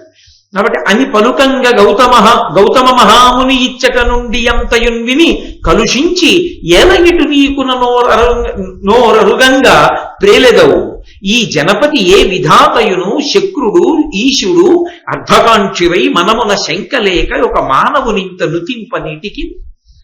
ఆ గౌతమ మహర్షి ఎక్కడో కూర్చున్నారు దూరంగా. అత్రి మహర్షి వచ్చి ఆశీర్వచనం చేస్తుంటే చెవులు రిక్కించి విన్నాడు. విని వెంటనే ఆయన లేచాడు, కలుషించి కోపంతో లేచి అన్నాడు, ఏల ఇటు వీకు నా నోరు అరుగంగా ప్రేలేదవు, ఎందుకు అలా నోరు అరిగిపోయేటట్టుగా అలా పొగుడుతున్నావు, పేలుతున్నావు నీ ఇష్టం వచ్చినట్టు. మహర్షి ధార్మికంగా మాట్లాడద్దు. ఈ జనపతి ఏ విధాతయును శక్రుడు ఈశుడు. ఏమిటి, ఈ రాజా బ్రహ్మ, ఈ రాజా విష్ణువు, ఈ రాజా శివుడు, పొగడ్డానికి కూడా బుద్ధి ఉండక్కర్లా? ఏంటి, రాజును పట్టుకుని నువ్వే బ్రహ్మ, నువ్వే విష్ణువు, నువ్వే శివుడు అంటున్నావేంటి? అర్ధకాంక్షివై మనమున శంకలేక ఒక మానవుని ఇంత నుతింపనీటికి. డబ్బు కావాలనుకుంటే డబ్బు కావలసిన వాళ్ళే ప్రవర్తించు, అంతేకాని నీకు డబ్బులు కావాలి కాబట్టి ఇంత అన్యాయంగా పొగుడుతావా వచ్చి? సిగ్గే ఇట్లా నీకు అలా పొగడ్డానికి? నోరరయంగా నోరు నెప్పెట్టి ఇంటే పొగడ్డం ఉంది కదా అని పొగడకూడదు. పొగిడినా అది ధర్మబద్ధంగా ఉండాలి అన్నాడు. వెంటనే అత్రి మహర్షి అన్నారు, ఊరక మీరనాడెదవు యుక్తమునాత్మజూడగా నేరవు, సర్వలోకములు నిర్మల నీతి పరాక్రమంబు ఒప్పారగనీది, ధర్మములకన్నిటికి కుదురై వెలుగు, ధాత్రీరమణుండు మీటిగా నుతింపగా ఓలదే నాకు ఇమ్మి. అత్రి మహర్షి అన్నారు, ఊరక మీరనాడెదవు, ఎందుకయ్యా ఎక్కువ మాట్లాడతావు అలాగా? యుక్తమయుక్తమును ఆత్మచూడగా నేరవు, ఏది యుక్తము ఏది అయుక్తము అని నువ్వు ఆలోచించలేదు. నా మాట విని వెంటనే కోప్పడ్డావు అంతే. నేను అలా మాట్లాడచ్చా, అది శాస్త్రవిహితమా? నేను అలా మాట్లాడకూడదా, శాస్త్రాన్ని దూష్యమా? నువ్వు ఆలోచించలేదు. సర్వలోకములు నిర్మల నీతి పరాక్రమంబులొప్పారగనేది, తన పరాక్రమం చేత లోకాలన్నిటినీ కూడా పరిపాలన చేస్తూ ధర్మమునందు నిలబెట్టినటువంటి రాజు ఎవరున్నాడో అతను ధర్మములకన్నిటికీ కుదురై వెలుగు. అందరి ధర్మానికి అతనే మూలకంగా. రాజుకి భయపడి బ్రాహ్మణుల్లా బ్రతుకుతాడు, రాజుకు భయపడి మిగిలిన వాళ్ళలా బతుకుతారు. ఎవరి ధర్మం వాళ్ళు ఎందుకు చేస్తున్నారో తెలుసా? రాజుని బట్టి. రాజు ధర్మమునకంతటికీ మూలకందం. రాజు ధర్మమునకంతటికీ మూలకందం అయితే పరమేశ్వరుడు ధర్మమునకంతటికీ మూలకందం. మనం ధార్మికంగా ఉందాం అనుకుంటే ఎవరిని చూసి ఉండాలని చెప్పాను నేను నిన్న? పరమేశ్వరుడిని చూసేనా భయపడి ఉండాలని చెప్పాను. ఆయన యందు భక్తితేనే ఉండాలని చెప్పాను. కాబట్టి ఆ పరమేశ్వరుడే నా విష్ణు పృథివీపతి.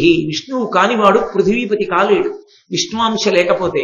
కాబట్టి ఆ రాజు యందు బ్రహ్మతత్వము, విష్ణుతత్వము, శివతత్వము ఉంటేనే లోకంలో ధర్మం నిలబడుతుంది.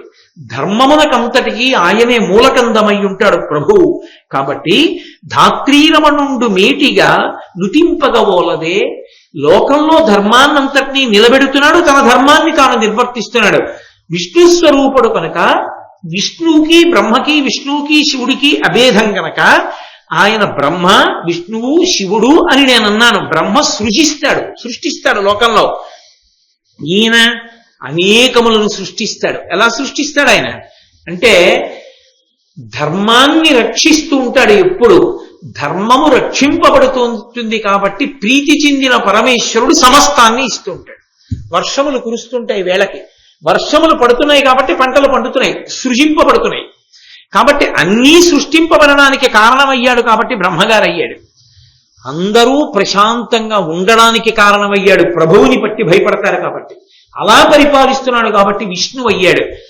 ఎవడు మార్గం తప్పాడో వాడిని నిర్మూలించడంలో శివుడయ్యాడు, లయకారకుడయ్యాడు. ఎవడికి ఏది ఇవ్వాలో అది ఇవ్వగలిగిన వాడు కాబట్టి శివుడయ్యాడు, మంగళప్రదుడయ్యాడు. కాబట్టి ఆయన బ్రహ్మ, విష్ణువు, శివుడు ఎందుకు కాలేదు? ధర్మమునకు మూలకందమైనటువంటి ప్రభువుని ఆ మాటతో పొగడడం ఎందుకు అయుక్తమైంది? కాబట్టి నేను మాట్లాడిన దాంట్లో దోషం లేదయా గౌతమ మహర్షి, నేనేం అడగలేదుగా ఆయన్ని. డబ్బు కోసం నేను ఆయన్ని స్తోత్రం చేశానన్న మాట సత్యదూరం అన్నాడు.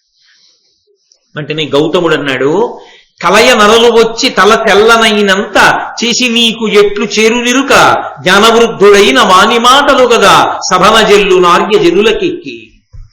ఏదో జుట్టు తెల్లబడిపోయింది కదా అని నీ ఇష్టం వచ్చినట్లు మాట్లాడేకు. బ్రహ్మ, విష్ణువు, శివుడు, ఆ పృథివీపతి అని చెప్పేస్తున్నావే, నీ జుట్టు తెల్లగా ఉంది కాబట్టి పెద్దవాడి అయిపోయావు కాబట్టి నువ్వు చెప్పచ్చు అనుకుంటున్నావా? ఎవడికి జ్ఞానమున్నదో వాడే సభలో వృద్ధుడు. నేను చెప్పింది సత్యం, అంతేకాని నీ జుట్టు తెల్లగా ఉందని నీది కాదు సత్యం. నేను చెప్పిందే సత్యం అంటే కించిత్ అతిశయంతో మాట్లాడాడు ఆయన. అవతల వారిని చిన్నబుచ్చుతూ. అక్కడ ఉన్న మహర్షులందరికీ అనుమానం వచ్చింది. అత్రి మాట్లాడింది నిజమా, గౌతముడు మాట్లాడింది నిజమా? ఇప్పుడు వైన్యుణ్ణి అలా పొగడచ్చా? అసలు ఆ పద్యం చెప్పచ్చా? ఇప్పుడు అత్రి మహర్షి పక్షాన్ని తీసుకుంటే గౌతముడికి కోపం వస్తుంది, గౌతమ పక్షాన్ని తీసుకుంటే అత్రికి కోపం వస్తుంది. ఎవరికి కోపం వచ్చినా ఉపద్రవం మాత్రం ఖాయంగా వస్తుంది. మౌనంగా కూర్చుంటే వాళ్ళు సభనే అడుగుతారు. చెప్పరే సత్యమా అసత్యమా అంటారు. అప్పుడైనా చెప్పాలిగా. ఎందుకు వచ్చిన గొడవ అడిగే వరకు ఊరుకోవడం, ఈలోగానే జోక్యం చేసుకుందామని వాళ్ళు అన్నారు. అయ్యా పెద్దవాళ్ళ మధ్య గొడవ ఎందుకు వచ్చింది? ఇలా అనొచ్చో అనకూడదో సనత్కుమారుని అడుగుదాం రండి. ఎందుకనంటే వాళ్ళు బ్రహ్మజ్ఞానులు, సనక సనందనాథులు. కాబట్టి సనత్కుమారుని అడుగుదాం ఇలా చెప్పచ్చా అన్న విషయం. రెండన్నారు. మహర్షులందరూ కలిసి ఈ అశ్వమేధ యాగ మండపంలోంచి బయలుదేరి యాగశాలలోంచి సనత్కుమారుడి దగ్గరికి వెళ్ళారు. ఏమి ఇలా వచ్చారన్నాడు. ఇదిగో ఇలా వాదం జరిగింది వీళ్ళిద్దరికి. ఎవరు సత్యం చెప్తున్నారు, ఎవరు మాట్లాడింది యుక్తము అని అడిగాడు. సనత్కుమారుడు అన్నాడు, అత్రి నిజంబ పల్కే తగ ఆతని వాక్యము ధర్మయుక్తము, ఈ ధాత్రి సమస్తమున్ బృహదుదగ్ర భుజగ్రమునందు దాల్చు సక్షత్రియుడు ఎల్లవారలను కావను బ్రోవ ప్రభుండు, కావునన్ శత్రు నిషూదనుండతడు శక్రుడు ఈశ్వరుడు విధాతయు. అత్రి మహర్షి చెప్పిందే సత్యం. రాజనేటటువంటి వాడు ఎందుకుంటాడంటే రాసపదవిలో లోకంలో ధర్మాన్ని నిలబెట్టడానికి ఉంటాడు. ధర్మాన్ని నిలబెట్టగలిగిన నాడు ఆయన బ్రహ్మ, విష్ణువు, శివుడే అయి ఉన్నాడు. కాబట్టి నీవు బ్రహ్మవు, నీవు విష్ణువు, నీవు శివుడవు అని అలా ధార్మికంగా పరిపాలిస్తూ ధర్మం నిలబెట్టినటువంటి వైనుణ్ణి పొగిడితే అందులో దోషం రాలేదు. కాబట్టి ఆయన చేసింది సత్యమే. అత్రి మహర్షి నోటి వెంట అనృత వాక్కు రాలేదు. అత్రి మాటయే నిజము, గౌతమ మహర్షి మాటయే దోషభూయిష్టం అని సనత్కుమారుడు తీర్పు చెప్పాడు. చెప్పి ఆయన ఒక విషయాన్ని జోడించాడు. జనులకు నెల్లను పూజ్యుడు జనపాలుండు, అతని మహిత శాసనమున సజ్జనులను మునులను సద్విధి జనువారలు కాక కడమ జనదెవ్వరికి. ఆ రాజుగారు ఎప్పుడూ ధర్మం పట్ల అనురక్తితో ఉన్నాడనుకోండి, తపస్సు చేసుకునే ముని తపస్సు చేసుకుంటాడు ప్రశాంతంగా, ఎవరు అవరోధం కల్పించరు.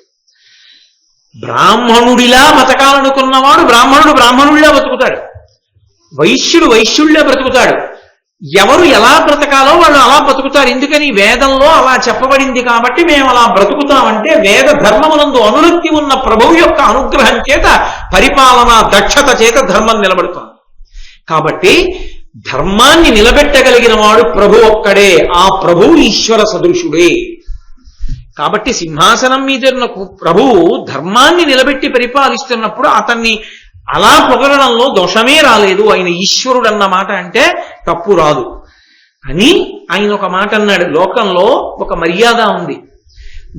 ధార్మికంగా పరిపాలించాలి అనుకున్నప్పుడు ధర్మం తెలిసి ఉండాలి కదా. ధర్మం తెలిసి ఉండాలి అంటే ధర్మ సూక్ష్మము తెలిసి ఉండాలి. ధర్మము ధర్మ సూక్ష్మము చెప్పగలిగినటువంటి బ్రాహ్మణులు క్షత్రియులకు చెప్తూ ఉంటారు.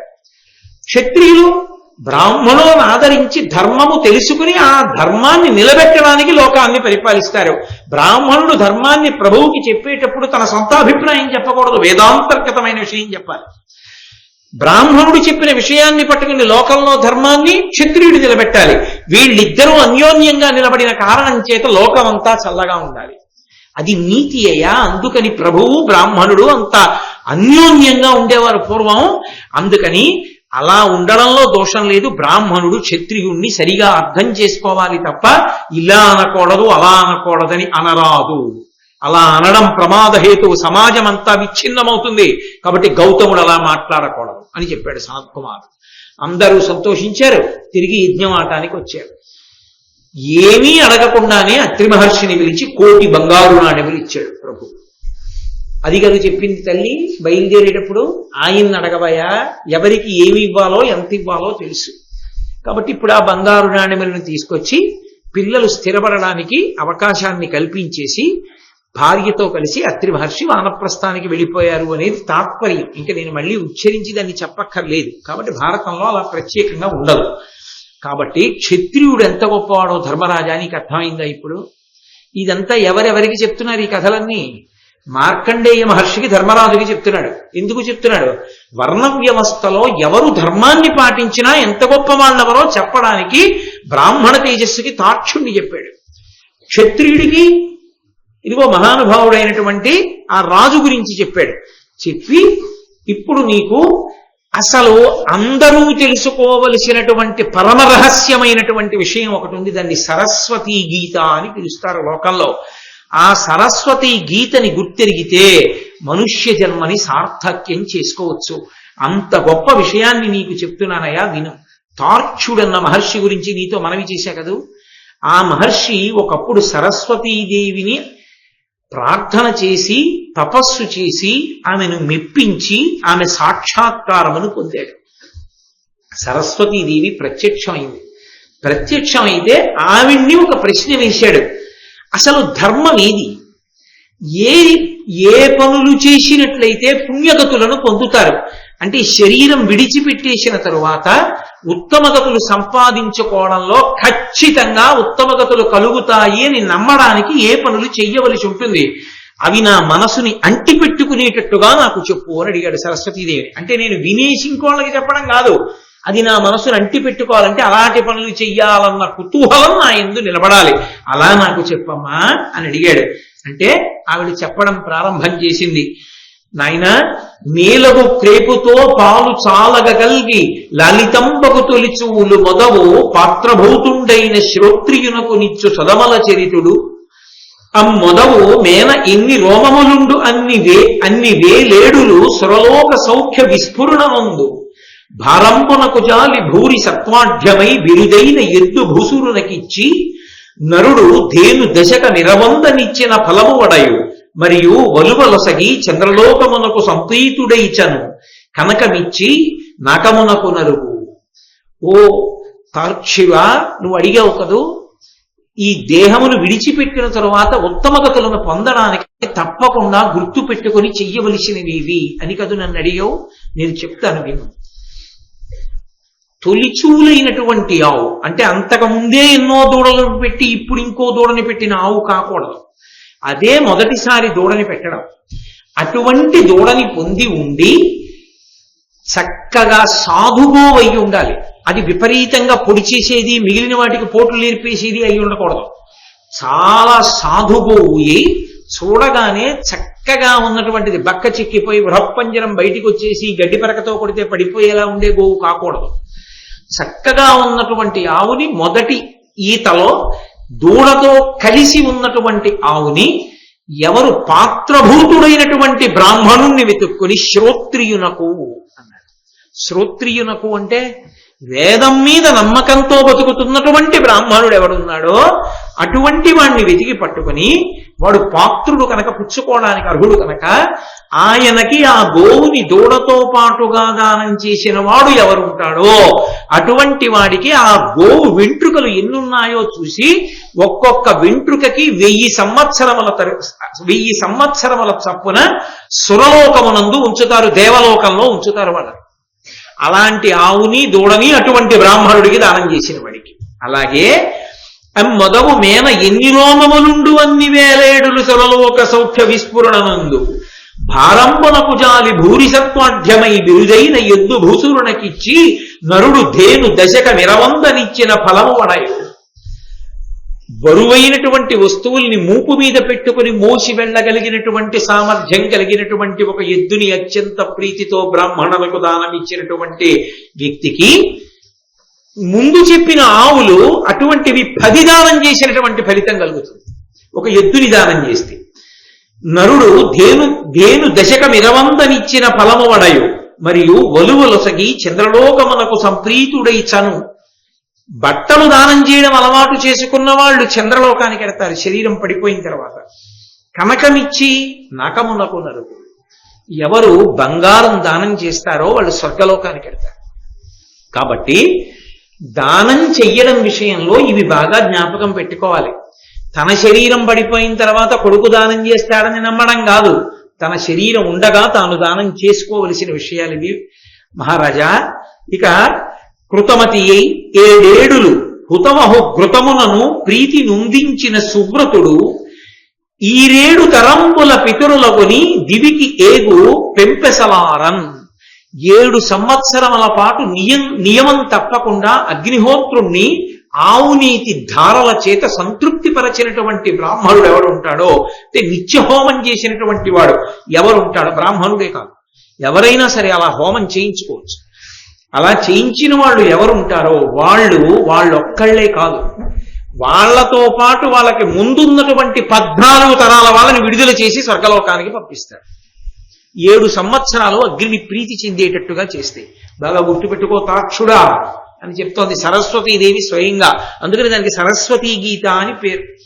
వెంటనే తార్క్షుడు పొంగిపోయి సరస్వతీదేవి వంక చూసి, అంబ నవాంబుజోజ్వలకరాంబుజ శారద చంద్ర చంద్రికాడంబర చారుమూర్తి ప్రకట స్ఫుట భూషణ రత్న రోచిరా చుంబిత దిగ్విభాగ శృతి సూక్త వివక్త నిజ ప్రభావ భావాంబర వీధి విశ్రుత విహారి ననున్ కృపచూడు భారతి అని అడిగారు.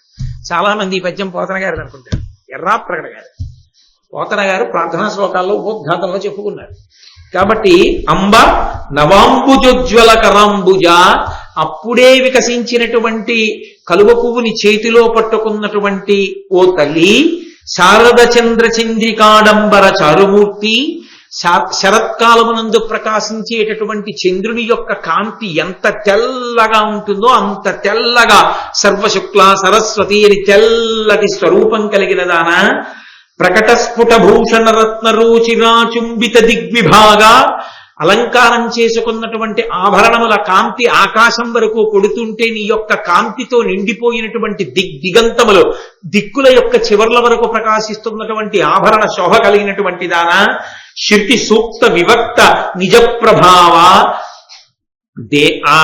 శృతి అంటే వేదం, వేదంలో చెప్పబడినటువంటి సూక్తముల చేత నీ యొక్క ప్రభావము ఆవిష్కృతమయ్యేటట్టుగా గొప్ప స్థితిని కలిగి ఉన్నటువంటి దాన, భావాంబర వీధి విశ్రుత విహారి, మంచి మంచి ఆలోచనలు అనేటటువంటి వాటి యందు విహరించేటటువంటి లక్షణం ఉన్నదానా అంటే మంచి ఆలోచన రావడం సరస్వతీ కటాక్షమే. భావాంబర వీధి విశ్రుత విహారి నన్ను కృపచూడు భారతి, అమ్మా నన్ను కృపచూడవమ్మా అని అడిగారు. అంటే తల్లి ఇవి నేను జ్ఞాపకం పెట్టుకుని అనుష్ఠించేటట్టుగా చెయ్యమ్మా జీవితంలో అని అడిగారు. అడిగితే ఆ తల్లి సరస్వతీదేవి సంతోషించింది, ధర్మరాజా కాబట్టి ఈ లోకంలో ఎవరైనా సరే ఇవి జ్ఞాపకం పెట్టుకుని చేసుకోవలసింది.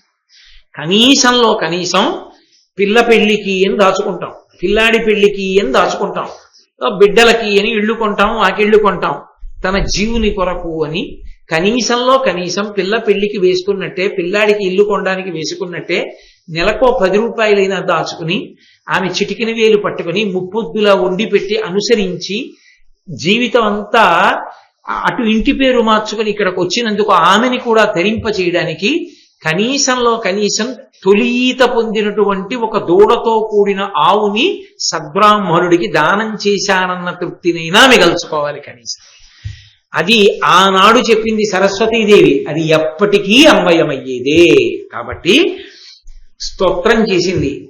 అలా ఆమె అనుగ్రహించిందయ్యా. ఆ మార్గాన్ని జ్ఞాపకం పెట్టుకున్న నాడు ఈ లోకంలో ఉన్న ఎవ్వరైనా సరే ఆ పనులు చేసి తరించవచ్చు. ఎంత తేలిక మార్గం అండి నిజానికి. అందుకే అది మరిచిపోతే కోల్పోతాడు. విని వదిలిపెట్టడం కాదు, విని ప్రణాళిక నిర్మాణం చేసుకోవడం. ఖచ్చితంగా ఈ పని చేసేసుకుంటారు. చూడండి, ఏమీ లేకుండా హెల్త్ చెకప్ చేయించుకుంటాం, ఏమైనా ఉందేమో అని అనుమానం కొద్ది. కనీసంలో కనీసం బెనిఫిట్ ఆఫ్ డౌట్ తోటి ఫోన్లే ఏం పోయింది, ఒక్క 10,000 ఖర్చు పెట్టేస్తే కొన్ని అసలు గోవు రోమములు ఎన్నుంటాయి, అన్ని రోమములు ఇంటూ 1000 సంవత్సరములు దేవలోకంలో ఉండడానికి ఫోన్లే ఒక్క 25,000 పోతే పోయిందని సాహసం చేసేయడానికైనా ధైర్యం చెయ్యాలి కాదు. ఏమీ లేకపోయినా పిడరాయిలా ఉండి హెల్త్ చెకప్ చేయించుకోవడానికి వెళ్ళడానికి ఖర్చు పెట్టినా ఖచ్చితంగా ఏదో ఒకనాడు మాత్రం పడిపోతుందిరా, ఇవాళ చెకప్ చేయించుకున్నానని 100 ఏళ్ల తర్వాత కూడా ఇది ఉండదు అన్నదానికి ఖర్చు పెట్టి శాస్త్రంలో చెప్పిన దానికి ఖర్చు పెట్టకపోతే నేను ఎందుకు పూర్తి చేయను. కాబట్టి ఆ ధర్మరాజు గారితో మార్కండేయ మహర్షి ఈ మాట చెప్పి, ఓ ధర్మరాజా నీవు నన్ను ప్రళయకాలం గురించి అడిగావు. ఎందుకని? అసలు అది చాలా గొప్ప విశేషం. మిగిలిన వాళ్ళు ఎవరు చెప్పినా నోటి మాటగా చెప్తారు ప్రళయం గురించి. ప్రళయాన్ని చూసిన వాడు మార్కండేయుడు ఒక్కడే, ప్రళయాన్ని కల్పించినటువంటి వాడు కృష్ణ భగవానుడు ఒక్కడే. వాళ్ళిద్దరికీ తెలుసు ప్రళయం గురించి. ఆ కృష్ణుడు కూర్చుని వింటున్నాడు, ఏమీ తెలియని వాళ్ళ. అంటే మహాత్ములైన వారు మాట్లాడుతున్నప్పుడు పరమేశ్వరుడు కూడా చెవిగొగ్గి వింటాడు, వాళ్ళ మాటలంత సత్యములు కనుక. అందుకే నువ్వు వచ్చావు కాబట్టి మాట్లాడాలి. నువ్వు మాట్లాడితే ఒక్క ధర్మరాజు కాదు, లోకాలన్నీ తెలుస్తాయి. మార్కండేయుడు ఆనాడు మాట్లాడాడు, కొన్ని కోట్ల మంది ఇప్పటికీ ఎప్పటికీ భారతం ద్వారా తరిస్తూనే ఉన్నారు మార్కండేయుడు మాట్లాడడం వల్ల. అందుకుని కృష్ణుడు కూడా వింటున్నాడు. ఇప్పుడు చెప్పే విషయం చెప్పడం మార్కండేయ మహర్షి కూడా ఒక పెద్ద తమాషా. ఎందుకని? అది చూసిన వాళ్ళు వీళ్ళిద్దరే, ఇంకెవ్వరు ఉండరు. మూడో వాడు ఒక్కడే ఉన్నాడు. వాడు ఇవాళ ఉండొచ్చు లేకపోవచ్చు, కానీ వాడి గురించి చెప్పడం మార్కండేయుడికి సరదా. ఎందుకని? లోకానికి తెలుసు మార్కండేయ ఆయుర్దాయం ఉంది కాబట్టి ప్రళయాలన్నీ మార్కండేయుడు చూశాడు. ప్రళయములను కల్పించేవాడే కృష్ణ పరమాత్మ కాబట్టి ప్రళయముల యందు కూడా ఆయన ఉంటాడు, ప్రళయానంతరము ఆయన ఉంటాడు. ఇంకొక ఆయన ఉన్నాడు, మూడో ఆయన గురించి కూడా చెప్తున్నాడు. చెప్తూ అన్నాడు, విను చాక్షుషమన్వంతరమున వైవస్వతుడు పరమపుణ్యుండు తపంబనరించే నిరాహారత అనుపమ ధైర్యుండు 10 సహస్రాబ్దంబుల్. చాక్షుషమన్వంతరంలో వైవస్వత మనువు, వైవస్వతుడు ఆయన పేరు తర్వాత మనువు కలిసింది, సృష్టి చేశాడు కాబట్టి. వైవస్వత మనువు పరమపుణ్యుడు. ఆయన 10,000 సంవత్సరముల పాటు ఆహారం తీసుకోకుండా అనుపమ ధైర్యంతో, అనుపమ ధైర్యం అంటే పోల్చడానికి వీల్లేని ధైర్యం. ధైర్యం అంటే ఎవరో వచ్చేదో కొడతారని కాదు, నమ్మకంతో తపస్సు చేశాడు. చేస్తే ఆయనకి పరమేశ్వర సాక్షాత్కారము ఎదురుగుండా కలగలేదు. ఒక విచిత్రం జరిగింది. అంత తపస్సు చేసేవాడు స్నానం చేస్తాడు కదూ. ఆయన ఓ రోజున స్నానం చేయడానికి వెళ్ళాడు. ఆ స్నానం చేయడానికి వెళ్ళినప్పుడు చెరువులో దిగి స్నానం చేస్తున్నాడు. ఆ చెరువులో చిన్న చేప పిల్ల వచ్చింది. ఓయి వైవస్వతుడా, ఈ చెరువులో పెద్ద చేపలు ఉన్నాయి, నన్ను మింగేస్తాయి, భయంగా ఉంది, నన్ను తీసుకెళ్లి ఎక్కడన్నా భయం లేని చోట పడేద్దు అంది. తీసుకెళ్ళి నూతిలో పడేశాడు. ఓ 2 రోజులు ఆగి నూతి దగ్గరికి వెళ్ళాడు. ఆ చేప నుయ్యి అంతా పెరిగేదండి, నాకు ఈ నుయ్యి చాలటం లేదు, ఇబ్బంది పడిపోతున్నాను, వైవస్వతుడా ఇంకెక్కడైనా విడిచిపెట్టాడు. పెద్ద బావిలో పడేశాడు. నూతికి బావికి తేడా ఏంటంటే ఒడ్డు నుండి తోడుకుంటే నుయ్యి, మెట్లు దిగి తెచ్చుకుంటే బావి, అది తేడా. కాబట్టి బావిలో పడేశాడు. బావి పెద్దది. ఓ 2 రోజులు ఆగి వెళ్ళి చూశాడు, బావి అంతా అయిపోయి ఇది నాకు చాలటం లేదు, ఇంకెక్కడైనా పడేద్దు అంది. గంగమడుగులో పడేశాడు. ఓ 2 రోజులు ఆగి వెళ్ళిచాడు, గంగమడుగు అంతా అయిపోయింది. ఇది నాకు చాలటం లేదు, ఎక్కడైనా పడేద్దు అన్నాడు. సముద్రంలో పడేశాడు. పడేస్తే ఆ చేపంది, ప్రళయం వస్తోందయ్యా, ఒక ఓడ సిద్ధం చేసుకో, సప్తర్షులు ఎక్కుతారు నీతో, చాలా కాలం ఉంటుంది సుమా, తిండి గింజలు ఉంచుకుని నావనెక్కు. ఆయన గబగబా నావ సిద్ధం చేసుకుని సముద్రంలో ఆ నావనెక్కాడు సప్తర్షులతో. ప్రళయం వచ్చేస్తోందని చెప్పాడు కదూ, నిన్ను రక్షిస్తాను, నాకు చిన్న కొమ్ములో ఉంది చూడన్నాడు, పెద్ద చేప. ఆ కొమ్ముకి తగల్చు, ఈ ఓడకి సంబంధించిన లంగరు వేశారంటారే, తాడు తగల్చాడు. అది ఆ సముద్ర మధ్యంలోకి తీసుకెళ్ళిపోయింది ఈ ఓడని. ప్రళయం ప్రారంభమైంది. ఆ ప్రళయం ప్రారంభమైనప్పుడు బ్రహ్మాండమైనటువంటి వర్షాలు కురిసి ఈ లోకమంతా జలప్రళయంతో నిండిపోయింది. ఏం లేదు, కటిక చీకటి అయిపోయింది, అంతా నీటితో నిండిపోయింది. సమస్త భూతకోటి నశించిపోయింది. ఆ నశించిపోయినప్పుడు ఒక్క సప్తర్షులు, ఈ వైవస్వతుడు మాత్రమే ఉన్నారు. అప్పుడు ఆ చేపంది, ఇదిగో ఈ కనపడుతున్న పర్వత శిఖరానికి వేసా తాడు కట్టు అని కట్టాడు. అందుకని ఆ శిఖరం మనకు నౌబంధనము అని పేరు వచ్చింది. ఇప్పుడు ప్రళయం తగ్గిపోయింది, నువ్వు బయలుదేరి సృష్టి చెయ్యి, మళ్ళీ ఇప్పుడు సంతతినంతటినీ సృష్టి చేసి మళ్ళీ పరిపాలన ప్రారంభం చెయ్యండి. ఆ వైవస్వత మనువుతో ప్రారంభమైంది మళ్ళీ సృష్టి. అందుకని ఆయన మనువు అయ్యాడు. అలా ఒక ప్రళయాన్ని ఆయన చూశాడు. అంటే ధర్మరాజు గారు అన్నాడు, అసలు ప్రళయం అంటే ఏమిటి, ఎలా జరుగుతుంది, దాని విశేషం ఏమిటో నాకు చెప్తురు అన్నాడు. అంటే చెప్తున్నాడు మార్కండేయ మహర్షి. ప్రళయం చూసినవాడు ఆయన ఒక్కడే, ఇన్ని ప్రళయాలో చూశాడు ఆయన. ఆయనది మార్కండేయ ఆయుష్. కృతయుగము, త్రేతాయుగము, ద్వాపరయుగము, కలియుగము, 4 యుగాలు కలిపేస్తే ఒక మహాయుగం అంటారు. ఇటువంటి మహాయుగాలు 1000 యుగాలు అయిపోతాయి. ఇన్ని కృతయుగం, త్రేతాయుగం, ద్వాపరయుగం, కలియుగం కలిపి మహాయుగం. ఆ మహాయుగాలు 1000 యుగాలు అయిపోతే బ్రహ్మగారికి ఒక రోజులో ఒక పగలం. అది ఆయన కాలప్రమాణంలో ఆయనకు ఒక పగలం. అది ఆ పగలు యొక్క చివరికి వస్తుండగా, అంటే ఆయనకి సాయంకాలం అవుతూ ఉండగా ప్రళయం వస్తూ ఉంటుంది. ఆ ప్రళయమునందు ఏమవుతుందో తెలుసా, అప్పుడు 100 సంవత్సరములు మిగిలి ఉన్నాయి, ఇంకా బ్రహ్మగారికి 100 దివ్య సంవత్సరములు మిగిలి ఉన్నాయి అంటే ఆయన పగల పూర్తవుతోందని గుర్తు. అప్పుడు అనావృష్టి ఏర్పడుతుంది ఈ లోకంలో, ఎక్కడైనా నీరు తగ్గిపోతుంది. దానికి తోడు సూర్య భగవానుడు 7 ఆకారములను పొంది ఆయన మధ్యందిన మార్తాండుడి వోలే విపరీతమైన వేడి కుమ్మరించి ఈ భూమండలం మీద ఉన్నటువంటి నీటిని అంతటినీ లాగేస్తాడు. ఆ లాగేసినప్పుడు చాలా మంది జనులు, ప్రాణులు క్షయం అయిపోతాయి. అయిపోయిన తర్వాత అకస్మాత్తుగా బ్రహ్మాండమైనటువంటి గాలి వస్తుంది. ఆ గాలికి అడ్డు నిలబడగలిగిన వాడు ఉండడు, ఏదైనా కూలిపోతుంది. ఆ సమయంలో బూడిద రంగు, తెలుపు రంగు, ఎరుపు రంగు, నలుపు రంగు, గోరోచనపు రంగులలో బ్రహ్మాండమైన మేఘాలు వస్తాయి. ఆ మేఘాలు మెరుపులతో, ఉరుములతో, పిడుగులతో వర్షం కురవడం ప్రారంభం చేస్తాయి. ఆ వర్షం ఆగదు, అలా కురుస్తూనే ఉంటుంది కొన్ని సంవత్సరాల పాటు. అప్పుడు ఈ లోకాలన్నీ కూడా లయమైపోతాయి. ఇక సూర్యచంద్రుల గమనం ఉండదు, కటిక చీకటి అయిపోతుంది. లోకంబులు లోకేశులు లోకస్తులు తెగిన తుది అలోకంబకు పింజీకటి కావల యవ్వండేకాకృతి వెలుగువతని నేసేవింతున్నంటారు పోతన గారు. కటిక చీకటి అయిపోయింది. నేను ఒక్కడే ఉన్నాను, ఎవరు? మార్కండేయ మహర్షి. అన్నీ లయమైపోయాయి ప్రళయంలో. అంత కటిక చీకట్లో ప్రళయ జలాల్లో నేను ఒక్కడిని తిరుగుతున్నాను. ఎందుకని? ఆయన ఆయుర్దాయం పోదు, పరమశివుడిచ్చిన వరం. తిరుగుతూ వెతుక్కుంటూ వెళ్ళాను. మర్రి చెట్టు ఒకటి కనపడింది, పెద్దది. అది మర్రి చెట్టు యొక్క గొప్పతనం. ఆ మర్రి చెట్టు కనపడింది. ఆ మర్రి చెట్టు కింద ఉన్నటువంటి జలముల మీద ఒక మర్రి ఆకు కింద తేలుతోంది నీళ్లలో పడి, దాని మీద ఓ పిల్లాడు పడుకున్నాడు. వాడు కళ్ళు మూసుకుని తన కాలి బొటన వేలు నోట్లో పెట్టి చీకుతున్నాడు. ఆయనే కృష్ణుడు ఎదురుకుండానే కూర్చుని వింటున్నాడు. ఏమీ తెలియని వాడు చెప్తున్నాడు మార్కండేయుడు, వీళ్ళిద్దరే ఉన్నారు, తెలిసిన వాళ్ళిద్దరే. వింటున్న ధర్మరాజాదులు కూడా కాలమునందు పడిపోయేవారే. పడిపోని సత్యాన్ని కృష్ణుడు ఎదురుకుండానే చెప్తున్నాడు, పరమేశ్వరుడు ఎదురుకుండా మార్కండేయుడు. అద్భుత ఘట్టం భారతంలో.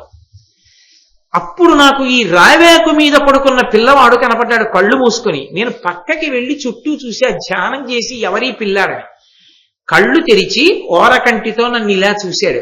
చూసి, ప్రళయ రహస్యం తెలుసుకోవాలనుకుంటున్నావా, రా నా ఉదరంలో ప్రవేశించన్నాడు. నాకు తెలియకుండానే ఉదరంలోకి వెళ్ళాడు. 3 లోకాలు, గంగాది నదులు, పర్వతాలు, సమస్త ప్రాణికోటి ఆయన కడుపులో ఉన్నాయి. కొంతకాలం అయిన తర్వాత మళ్ళీ బయటికి వచ్చాను. అప్పటికీ ప్రళయమే ఉంది. అప్పుడు నాతో ఆయన అన్నాడు, చూశావా ప్రళయం అంటే ఏమిటో, అన్నిటినీ నాలోకి తీసేసుకుంటాను, అదే ప్రళయం అంటే. అన్నీ నాలో ఉంటాయి, మళ్ళీ నాలోంచి వ్యక్తం చేస్తాను. నాలోంచి వ్యక్తం చేసినప్పుడు ముందు 4 సృష్టిస్తాను, 4 వేదాలు. తర్వాత చాతుర్వర్ణాలని సృష్టిస్తాను. చాతుర్వర్ణ వ్యవస్థతో మళ్ళీ మనుష్య కోటి ఏర్పడుతుంది, సమస్త భూతకోటి వస్తుంది. ఆ వచ్చినప్పుడే ఆ 4 నాయందే ఉంటాయి, ఎక్కడో ఉండవు. బ్రాహ్మణోస్య ముఖమాసీత్ బాహూరాజన్యకృత ఊరూతదస్య యద్వైశ్య పద్భ్యాగం శూద్రో అజాయత. విరాట్ స్వరూపమునందు ముఖమునందు బ్రాహ్మణులు ఉంటారు, భుజములందు క్షత్రియులు ఉంటారు, తొడల యందు వైశ్యులు ఉంటారు, పాదముల యందు శూద్రులు ఉంటారు. అసలు నిజానికి నమస్కారాలన్నీ పాదాలకే పెడతారు. అసలు విచిత్రం ఏమిటంటే గమనము అంటారు, కదలిక. కదలిక దేని వలన ఉంటుందంటే పాదముల వలన ఉంటుంది. పాదములన్నీ కూడా ఈశ్వర పాదములు శుద్ధులు, తొడలు వైశ్యులు. కింది భాగం ఎంత బలంగా ఉన్నా, పై భాగం ఎంత బలంగా ఉన్నా, తొడలు సన్నహ చీపురు పళ్ళల్లో అయిపోతే ఇంకా లేవలేడు, కూర్చోలేడు, ఎక్కడికి ఏం వెళ్ళలేడు. సమాజం పరిపుష్టంగా ఉండాలంటే వ్యాపారం చేసేటటువంటి వైశ్యుడు చక్కగా ఉంచుకుని నిలబడే అవకాశం ఇవ్వాలి ఆయనకి. కాబట్టి తొడలు బలంగా ఉంటాయి, వైశ్యుడి వలన సమాజం బలంగా ఉంటుంది. కాబట్టి ఊరు తదస్య యద్వైశ్య పద్భ్యాగం శూద్రో అజాయత. ముఖంలో బ్రాహ్మణోస్య ముఖమాసీత్, ముఖంలో కళ్ళు, ముక్కు, చెవులు, నాలుక అన్ని జ్ఞానేంద్రియములు ఉంటాయి. వేదం చదువుకుని ధర్మం చెప్పి 10 మంది ధర్మంలో ఉండేటట్టుగా చెయ్యవలసిన వాళ్ళు కాబట్టి బ్రాహ్మణులు ముఖమండలంలో ఉంటారు. లోకాన్ని రక్ష చెయ్యాలి, ఏదైనా రక్షణ చెయ్యాలి అంటే చేతులతోనే. అందుకని క్షత్రియులు నా భుజముల యందు ఉంటారు. అప్పుడు నేను మళ్ళీ 4గా ఈ సృష్టిని అంతటినీ చేస్తాను, చేసి నేను ఉంచుతాను. ధర్మమునకు హాని జరిగితే అవతార స్వీకారం చేసి ధర్మానికి హాని చేసిన వాళ్ళని చంపేస్తుంటాను. నేను మాత్రం నిత్యుణ్ణి, నిరంజనుణ్ణి, శాశ్వతుణ్ణి ఓ మార్కండేయ మహర్షి అని నాకు ఆనాడు ఆ వటపత్ర సాయి చెప్పారు. ఓ ధర్మరాజా, నీకు మంత్రి అని, స్నేహితుడని, బంధువని నువ్వు రోజు నమస్కారం చేసి పొగుడుతున్నావే, ఆయనే ఆ వటపత్ర సాయి. ఏం తెలియనట్టు కూర్చున్నాడు ఇక్కడ. ఈయన్నే నేను అక్కడ చూసింది. ఇప్పుడు నల్ల రంగులో ఉన్నాడు, అప్పుడు తనకి కావలసిన రంగులో ఉంటాడు యుగాన్ని బట్టి. ఏమీ తెలియనట్టు అనడు, ఆడ నవ్వుతున్నాడు, వింటున్నాడు. పరమేశ్వరుడు కూడా తన కథ ఎవరి ముఖం గుండా వస్తే విని సంతోషిస్తాడో అంతటి మహాత్ముడు మార్కండేయుడు. అందుకే ఆరణ్య పర్వంలో మార్కండేయుడు చెప్పిన దానికి అంత సింహభాగం ఇచ్చాడు. కాబట్టి అలా ఉంటాయి. ఇక కలియుగం వస్తోంది కదా, ద్వాపర యుగంలో ఉన్నాడు ధర్మరాజు గారు. రాబోయే యుగం కలియుగం. కలియుగం యొక్క లక్షణాలు ఎలా ఉంటాయో నీకు చెప్తాను విను ధర్మరాజా అని ధర్మరాజు గారికి చెప్పాడు. ధర్మరాజు గారు అలా ఉంటుందా అనుకున్నాడు. ఇలా ఉంటోంది అనడానికి మనం ప్రత్యక్ష సాక్షులం మార్కండేయ మహర్షిలాగా. అయితే ఇప్పుడు ఇది విని భయపడిపోకండి, ఎందుకంటే ఇది మరీ కలియుగం చెట్ట చివరికి వెళ్ళినప్పటికీ మధ్యలోవి ఉన్న మాటలు కాబట్టి ఇప్పుడే ఇలా ఉంటుందా, మనం అందరం ఏమైపోతామని బెంగపెట్టుకుని రాత్రి నిద్ర మానేసేయడాలు అలాంటి పనులు ఏం చెయ్యక్కర్లేదు. సత్యంబు నరులకు సంక్షిప్తమగు సత్యము హాని ఆయువుకడు నరిగిపో ఆయువు తరిగిన అల్పంబులగు విద్య అల్ప విద్యలను మోహంబు మిగులు మోహంబు వలన పైముసురు లోభంబు లోభావేశమున కామమగ్గళించు కామంబు పెంపున కడకు క్రోధంబున వైరమెంతయుని పెరుగు వైరమున అశేష వర్ణులు అన్యోన్య పీడ చేయుచుని విభిన్న బుద్ధి ఒక్కడొకని మేర ఉండక వర్ణ సంకరము చేయగలరు కలియుగమున. మార్కండేయ మహర్షి చెప్తూ అంటున్నారు, సత్యం అనేటటువంటి దాన్ని విడిచిపెట్టేస్తారు. సత్యం అంటే ఈశ్వరుడే, ఇంకేం లేదు. అందుకే సత్యం జ్ఞానం అనంతం బ్రహ్మ అని పేరు ఆయనకి. సత్యం శివం సుందరం అని పర్యాయ పదాలు పరమేశ్వరుడికి. సత్యం అంటే ఏమిటో కాదు పరమేశ్వరుడి. బాహ్యంలో సత్యం అంటే అబద్ధం ఆడకుండా ఉండడం. రెండూ వదిలేస్తారు. ఈశ్వరుడు ఉన్నాడని భయం ఉంటే కదండి అబద్ధం ఆడకుండా ఉండడం. అది లేదు కాబట్టి ఇది ఉండదు. కాబట్టి సత్యాన్ని విడిచిపెడతారు. సత్యాన్ని విడిచిపెట్టేసినటువంటి కారణం చేత ఆయుర్దాయం తగ్గిపోతుంది. భగవంతుణ్ణి పట్టుకోవడానికి దూరం అయిపోయారు కాబట్టి వశులైపోతారు మృత్యువుకి. ఆయుర్దాయం తగ్గుతుంది. ఆయువు తగ్గిపోతే చదువుకోవడానికి సమయం ఉండదు, మంచి విషయాలు తెలుసుకోవడానికి అవకాశం ఉండదు, విద్య తగ్గిపోతుంది. విద్య తగ్గిపోతే మోహం ఎక్కువైపోతుంది. మోహం ఎక్కువైపోతే లోభం ఎక్కువైపోతుంది. అవిద్యకి పర్యవసానం దాచుకోవాలన్న కోరిక పుడుతుంది, లోభం పుడుతుంది. లోభం చేత కామం పెరుగుతుంది. కామం వలన క్రోధం వస్తుంది. క్రోధము వలన వైరం పెరుగుతుంది. వైరము వలన ఒకడినొకడు పొడుచుకుంటాడు, చంపుకుంటాడు. ఈ చంపుకోవడంలో, ఈ క్రోధావేశాల్లో వాడి బిడ్డని వీడు, వీడి బిడ్డని వాడు వర్ణ సంకరాలు చేసుకుంటాడు. వర్ణ మర్యాద ఉండదు. అక్కర్లేదని చెప్పి పెళ్లిళ్ళు చేసుకోవడం మొదలు పెడతారు. దాంతో వర్ణ సంకరం కలియుగంలో ప్రారంభం అవుతుంది. వర్ణమునకు గౌరవం ఇవ్వడం తగ్గించేయడం కలియుగంలో ప్రారంభం ధర్మరాజా. కాబట్టి భగవద్గీత శ్లోకంలో చెప్పినట్టు చెప్పుకొచ్చాడు మార్కండేయ మహర్షి. సత్యమునందు అనురక్తి, ఈశ్వరుని యందు అనురక్తి, అనృత భాషణమునందు మనకి అనురక్తి లేకుండా ఉండుట అన్న రెండూ పోతాయి. అదే మనం అబద్ధం ఆడకూడదు అన్న భయం పోతుంది. భగవంతుణ్ణి నమ్మాలి, పూనిక పోతుంది. ఈ రెండూ పోతే ఆయుర్దాయం పోతుంది. ఆయుర్దాయం తగ్గిపోతే చదువుకునే అవకాశం పోతుంది. చదువుకునే అవకాశం పోతే మంచి విషయాలు తెలియవు. మంచి విషయాలు తెలియకపోతే అవిద్య వస్తుంది, అజ్ఞానం వస్తుంది. అజ్ఞానము వలన లోభం వస్తుంది. దాచుకోవాలనుకుంటాడు. దాచుకోవడం ఎందుకు? తనదిగా మిగుల్చుకుందామని. నిజానికి దాచుకున్నది తనది కాదు, ఇచ్చుకున్నది తనది. ఎందుకని? దాచుకున్నది శరీరం పడిపోయాక తనతో రాదు, ఇచ్చిందేదో తనతో వస్తుంది జీవుడితో. కాబట్టి లోభం పెరుగుతుంది. లోభం పెరిగితే కామం పెరుగుతుంది. నాకు ఇన్ని ఉన్నాయి కాబట్టి అని కోరికలు పెరుగుతాయి. కామం పెరిగితే క్రోధం పెరుగుతుంది. అవి రెండు అక్క చెల్లి. ఓ కోరిక పుడుతుంది, అది తీరకపోతే ఎవడి వల్ల తీరలేదో ఓ నేను ఎంచుకుని వాడి మీద కోపం మొదలెడతాడు. ఇక వాడితో గట్టి కోపం, దెబ్బలాట, కొట్టుకోవడం, చంపుకోవడం, చావడం, కక్షలు, కార్పణ్యాలు, నమ్మకాలు పోవడం, వర్ణ వ్యవస్థ శిథిలం అయిపోతుంది. అయిపోయి వర్ణ సంకరం అయిపోయి ఒక కులం వాడిని ఇంకో కులం వాడు వివాహం చేసుకోవడం మొదలు పెడతారయా. అది కలియుగంలో ప్రారంభం. తర్వాత రసగంధ ద్రవ్యంబులు పసచెడు సస్యంబులు అల్పఫలములగు మహిం బసిపాడితరగు తరువులు కుసుమ ఫలంబులను గరము కొంచెంబులగును. కలియుగంలో ఉండేటటువంటి విశేషం ఏమిటంటే సుగంధ ద్రవ్యాల్లో ఉండేటటువంటి సుగంధం తగ్గిపోతుంది. అమ్మవారికి చందనాలంకారం చేద్దామని చెప్పి గంధం తీస్తే ప్రాంగణం ఎలా ఉండాలి? చందనం చెక్క అన్న పేరుతో మారుగుళ్ళు అమ్మేస్తారు. పసుపు అన్న పేరుతో అందులో ఏవో కలిపేస్తారు. మిరియాలు అన్న పేరుతో బొప్పాయి గింజలు అమ్మేస్తారు.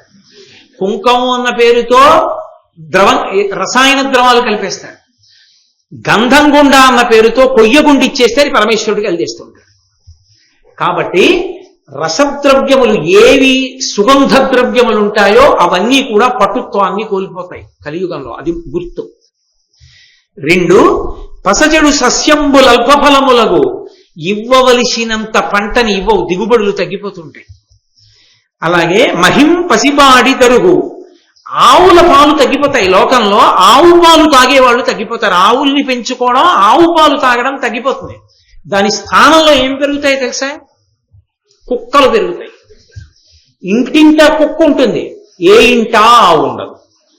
నేను మీకు యథార్థం చెప్తున్నా కలియుగ లక్షణం. ఆవు వెళ్ళిపోతుంటే పెంట పోగు మీద ఏరుకుని ఆవు తినవలసి వస్తుంది. పెంట పోగు మీద తింటున్న ఆవుని కుక్కలు తరుగుతాయి. కుక్కలు తరుగుతుంటే ఆవు పరిగెడుతుంటుంది. యజమానులు చూస్తూ నించుంటారు కుక్కను తరవడం. వీధికి 50 కుక్కలుంటాయి. కుక్కల్ని ఏం చేయకూడదనే వాళ్ళు వస్తారు. ఆవు పాడైపోతోందని అడిగేవాడు ఉండడు. అది కలియుగ లక్షణం ధర్మరాజా. చూడాలా మనం. కాబట్టి ఆవులు ఉండవు, ఆవు పాలు అక్కర్లేదు. ఆవు పాలు తాగితే మేధాశక్తి, ఆవు పాలు తాగితే పరదేవత యొక్క అనుగ్రహాన్ని పొందుతాడు. ఆవు పాలు తాగరు. అందరికీ గేదె పాల మీద అనురక్తి పెరుగుతుంది. కాబట్టి పసిబాడి తరువుల కుసుమ ఫలంబులను గరము కొంచెంబులగును. చెట్లు పువ్వులు పళ్ళు ఎక్కువ పండవు, చాలా తక్కువ పండుతాయి. వసంత ఋతువు వచ్చిందనేటప్పటికీ మామిడి చెట్లకి కాయలు ఇలా వేలాడిపోతుండేవి. అసలు పూత మీద ఉండగానే ఓ రోజు రాజమండ్రి, ఓ రోజు పిఠాపురం, ఓ రోజు తుని, అలా గాలివానలు వచ్చి ఉన్న పింజలన్నీ ఊడిపడిపోతుంటాయి. అసలు గట్టిగా 4 కాయలు దొరకవు, 4 పళ్ళు దొరకవు, పువ్వులు దొరకవు. ఎక్కడ పువ్వులు గట్టిగా పూజ చేసుకుందామంటే ఇన్ని పూలు దొరకడం గగనం.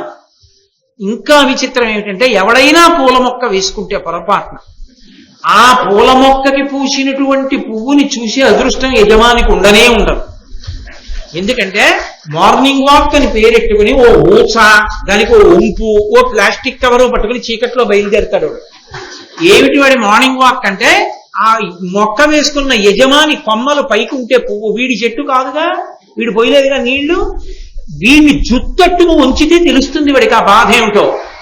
ఆ పైన ఇలా వేసి ఆ అంచు కొమ్మని కిందకి లాగేసి పళ కొమ్మలు విరిగిపోతుంటే తెల్లవారకట్లా పువ్వులు కోసుకుని ప్లాస్టిక్ కవర్లో వేసి పట్టుకెళ్ళి ఈశ్వరుడికి పూజ చేస్తే ఇన్ని ఇళ్లలో దొంగతనం చేసి చెత్తెవరా అని పొంగిపోయి వీడికి వరాలు ఇస్తారు. కాబట్టి చెట్లకి పువ్వులు ఉండవు, చెట్లకి కాయలు ఉండవు, ఆ రోజులు వస్తాయి. పితృదైవత కార్యంబుల ఇతరేతర భక్తుల కుదురు. నేను యథార్థంగా చూశానండి ఈ విషయం, యథార్థంగా చూసా. ఒకసారి పితృదేవతలకి పెట్టవలసినటువంటి పిండాలు ఒకడికి పెట్టవలసిన పిండం ఇంకొకడు తినేయవలసిన అవసరం వస్తుంది. నేను ఒకసారి గై వెళ్ళాను, వెడితే గైలో పిండాలు వండి తీసుకొస్తూ ఉంటారు, ఇస్తూ ఉంటారు. ఒక ఆయనకని ఇచ్చారు. ఆయన సంకల్పం చెప్పాడు, చేతిలో ఎప్పుడు అంతఃశత్రువు ఒకటి ఉంటుంది కదా, సెల్ ఏదో మోగింది. అరే మధ్యలో లేచిపోవడం ఏమిట్రా, పితృపిండం పెడుతూ లేచిపోవడం ఏమిట్రా అని కూడా లేదు. ఆ ఫోన్ మాట్లాడడానికి వెళ్ళాడు, ఆవిడ దేనికో లేచింది. ఇంకొక ఆయన వచ్చి ఈ పిండాలు పట్టుకెళ్ళి ఆయన పెట్టేసుకున్నాడు. అంటే వీళ్ళ నాన్న తినగా మిగిలిన వాళ్ళ నాన్న తినేసాడు. అది చెప్తున్నారు, కలియుగంలో పితృపిండాలు అలా పెడతారు, ఏమీ శ్రద్ధ ఉండదు, పితృపిండాలు అలా పెడతారు. ఇంకా విచిత్రం ఏంటంటే ఎల్ల ఎడల కుచ్చిత దీశ పాత్ర ప్రతియు వర్తించు. అది దేవాలయమా లేకపోతే తద్దినం పెడుతున్నాడా, మనం ఏ కార్యం మీద ఉన్నాం, ఎందుకు వచ్చాం, దాంతో సంబంధం ఏమి ఉండదు. దానికి విరుద్ధమైన పని ఏముంటుందో చేస్తుంటారు, చూడ్డానికి అసహ్యం వేస్తుంది. చెప్తున్నా నాకే రాదా. కాబట్టి ఎక్కడ ఎలా ఉండాలో అలా ఉండరు. ఓ పార్క్కి వెడితే చిన్నపిల్లలు అట్టుకుని వెళ్ళాలి, ప్రవచనాలకు ఎందుకు ముందరా? వాళ్ళు అరవరు, వాళ్ళకి ఏం తెలుసు పాపం, వాళ్ళు పసిపిల్లలు. ఎవరికి ఉండాలి ఆ బుద్ధి? పెద్దవాళ్ళకు ఉండాలి. అది ఆలోచన లేని వాళ్ళు సభలకు వస్తుంటారు. ఎక్కడ ఎలా ఉండాలో అలా ఉండరు. ప్రవచనం జరిగే చోటికి సెల్ ఫోన్, దాన్ని సైలెంట్ లో పెట్టుకోవడం చేత కాదు, ఉండకపోతే అవమానం. ఉండాలి, మోగాలి, 10 మంది చూడాలి, సిగ్గు ఉండదు. కాబట్టి ఎక్కడ ఎలా ఉండాలో అలా ఉండని వాళ్ళందరూ చేరుతుంటారు, దాని గౌరవాలు నిలబెట్టారు. కాబట్టి అలా ఉంటారు. చిట్ట చివరికి ప్రతితీయ వర్తించు దైవ పైతృక విధులన్. అది దేవాలయ ప్రాంగణం. మనం వెళ్ళింది, అక్కడికి వెళ్ళినప్పుడు మనం ఇలా వెళ్ళాలనేటటువంటి ఇంగిత జ్ఞానం ఉండదు. గుళ్ళోకి చెప్పులేసి వెళ్ళిపోతారు, గుళ్ళల్లోకి బొట్టు లేకుండా వెళ్ళిపోతారు. అరే మనం ఈ ప్రాంగణానికి వెడుతున్నాం, ఇలా వెళ్ళకూడదన్న నియమాన్ని పాటించేవాడు ఉండడయా? ఒక ఇంటెన్సివ్ కేర్ యూనిట్ లోకి ఇప్పుడు రావద్దు ఈ సమయంలో తప్ప అంటే వింటాడు. ఆఫీస్లోకి ఈ టైంలో తప్ప విజిటింగ్ అవర్స్ లేవంటే ఊరుకుంటాడు. ఒక డాక్టర్ గారి అపాయింట్మెంట్ ఇప్పుడు లేదంటే ఊరుకుంటాడు. భగవంతుడి దేవాలయంలోకి మాత్రం వాడి ఇష్టం వచ్చినట్టు లోపలికి వెడతాడు. నేను ఎన్నో సందర్భాల్లో చూసా, పెంపుడు కుక్కలతో గుళ్ళల్లోకి వెళ్తుంటారు. ఎంత దోషం. కాబట్టి అలా అయిపోతుందా, అది కలియుగ లక్షణం. నేను ఎవరినో విమర్శిస్తున్నానని మీరు అనుకోవద్దు, నేను యుగ లక్షణాన్ని చెప్తున్నాను. బహుశా ఇవాళ నేను ఇది చెప్పాలని ఇలా ఉంది నాకు, అన్ని అలాంటివి కనబడ్డాయి. కాబట్టి అరులు మిగలగొని రాజులు నరులకు ఎంతయును భయమునర్తురు, ధరణీసురులు గడగి వాణిజ్యము గరిశనమును చేయగలరు కలియుగ వేళం. రాజులు నిర్భయంగా ప్రజల సొత్తుని వాళ్లే దోచేసుకుంటారు. దోచేసుకుని ప్రజలు భయపడేటట్టుగా వాళ్ళు పరిపాలిస్తుంటారు. భయపడే వాళ్ళు ఎవరు ప్రభువులకు అంటే ధర్మమునందున్నటువంటి పిరికి ప్రజలు భయపడతారు. దోచుకునే వాళ్ళు ప్రభువులకి సన్నిహితులు ఉంటారు. అయి దోచుకునే వాళ్ళు దోచుకుంటూనే ఉంటారు. ఆఖరికి ధరణీసురులు కడగి వాణిజ్యము వెలిసిన మన బ్రాహ్మణులు వ్యాపారాలు మొదలు పెడతారు. మొదలుపెట్టి బ్రాహ్మణుడు వర్తకం చేసుకుంటూ ఉంటాడు. బ్రాహ్మణుడు వేదం చదువుకోడు, వదిలిపెట్టేస్తాడు. అనుష్ఠానం చేసుకోడు, మంత్రజపం చేసుకోడు, అన్నీ వదిలిపెట్టి వ్యాపారం చేసుకుంటాడు. అది కలియుగ లక్ష్యం. చేయగలరు కలియుగ వేళం. అలాగే పాషండ దర్శన బహుళంబులయ్యడు వర్ణాశ్రమంబులు వసుమతీశ తవిలి శరీరంబు దద్దయుబ్రోతురు పుణ్య ఫలంబులు బొంకులనుచు కాలంబుతో కూడా కలుగవు వానలు పొల్లులై బీజములు ఒలిసిపోవు క్రయ విక్రయంబుల కపటంబు తరచకు కడగి ఇల్లల సొమ్ములడచికొండ్రు సాధుచరితులైన జనులు దుర్గతుల రోగముల తెగులురు అల్పకాలమున పాపవరులు అగ్గు పరమాయువునను అరోగతయు సిరియు పొందగాంతురెండు. ఎవడరా వేదం గురించి చెప్పింది? ఆ వేదం అవన్నీ ఉండవండి. ఓపిక ఉన్న కాడికి చేస్తామన్న వాళ్ళు ఎక్కువైపోతారు. అది విచిత్రం. బతికున్నన్నాళ్ళు వేదధర్మాన్ని నమ్మాలరా అందరూ. ఓపికున్నంత వరకు అన్న మాట ఒకటి వస్తుంది కొత్తగా. ఓపికున్నంత వరకే ధర్మాన్ని పాటించు అంటే నీకు ఎప్పుడు దాని మీద విసిగొస్తే అప్పుడు నువ్వు నాకు పసగట్లేదని వదిలేయచ్చు అని చెప్పేవాళ్ళు వస్తారు. అందుకని వర్ణాశ్రమములు నిలబడవు. శరీరము తగిలి శరీరంబు తద్దయు ప్రోతురు పుణ్యఫలంబులు బొంకులనుచు. ఎవడు చెప్పాడు ఉపవాసం చేయమని? ఉపవాసము చేయనక్కర్లేదు అని చెప్పేవాళ్ళు ఎక్కువైపోతారు. ఎవడు చెప్పాడు ఆచారం అని చెప్పేవాళ్ళు ఎక్కువైపోతారు. ఎవరు చెప్పారు ఈశ్వరుడికి నైవేద్యం ఈశ్వరుడికి వండి పెట్టాలని? స్వీట్ స్టాల్లో ఓడి కొనేసుకోగా మిగిలిన కాజాలు తెచ్చి నైవేద్యం పెట్టించని చెప్పేవాళ్ళు వస్తారు. కాబట్టి ఇలాంటివన్నీ ప్రబలిపోతాయి లోకంలో. ఎక్కడ ఆచారం అన్న మాట ఉండదు. పుణ్యఫలాన్ని సంపాదించుకోవడానికి శరీరాన్ని కష్టపెట్టరు. ఎవరు ఆచారాన్ని పాటించడానికి కష్టపడరు. ఎవడు పడతాడు ఇవన్నీ అంటారు. వదిలిపెట్టేసి శరీరం సౌఖ్యంగా ఉంటే చాలు, అన్నీ అయిపోవాలి. శరీరం సుఖంగా ఉండాలి, పుణ్యాలన్నీ వచ్చేయాలి. అలాంటి కొత్త కొత్త మార్గాలన్నీ లోకంలోకి రావడం మొదలు పెడతాయి. దానికి తోడు కాలంబుతో కూడా కలుగవు వానలు. పడవలసినప్పుడు వాన పడదు, పడకూడనప్పుడు వాన ఆగదు. అలాగే పుల్లులై బీజములు ఒలిసిపోవు. వ్యవసాయదారుడు విత్తనాలు అనుకుని వేస్తాడు, ఒక్క విత్తనం మొలకెత్తదు, అవన్నీ పుల్లు విత్తనాలే. అలాంటివి బయలుదేరుతాయి లోకంలో. క్రయ విక్రయంబుల కపటంబు తరచగో. అమ్మకంలో కొనుగోల్లో రెండిటిలోనూ మోసానికే ప్రాధాన్యం ఉంటుంది తప్ప త్రికరణ శుద్ధిగా వ్యాపారం చేస్తే నువ్వేం పైకొస్తావనేటటువంటి వ్యాపారాలే తయారవుతాయి. వ్యాపారం అంటే గడుసుతనమే. వ్యాపారం అంటే వ్యాపారంగా ఉండదు ఇహ కలియుగంలో. గడుసుతనం ఉన్నవాడే వ్యాపారం. మోసం చేస్తేనే వ్యాపారం చేయగలుగుతాడు. కడగి ఇల్లడ సొమ్ము లడచికొండ్రు. దోచుకుంటారు ఒకళ్ళొకడు. ఎవడికి ఎక్కువ మోసం చేయగలిగితే వాడు ఎక్కువ సంపాదించుకుంటాడు. సాధుచరితులైన జనులు దుర్గతుల రోగముల తెగుదురు.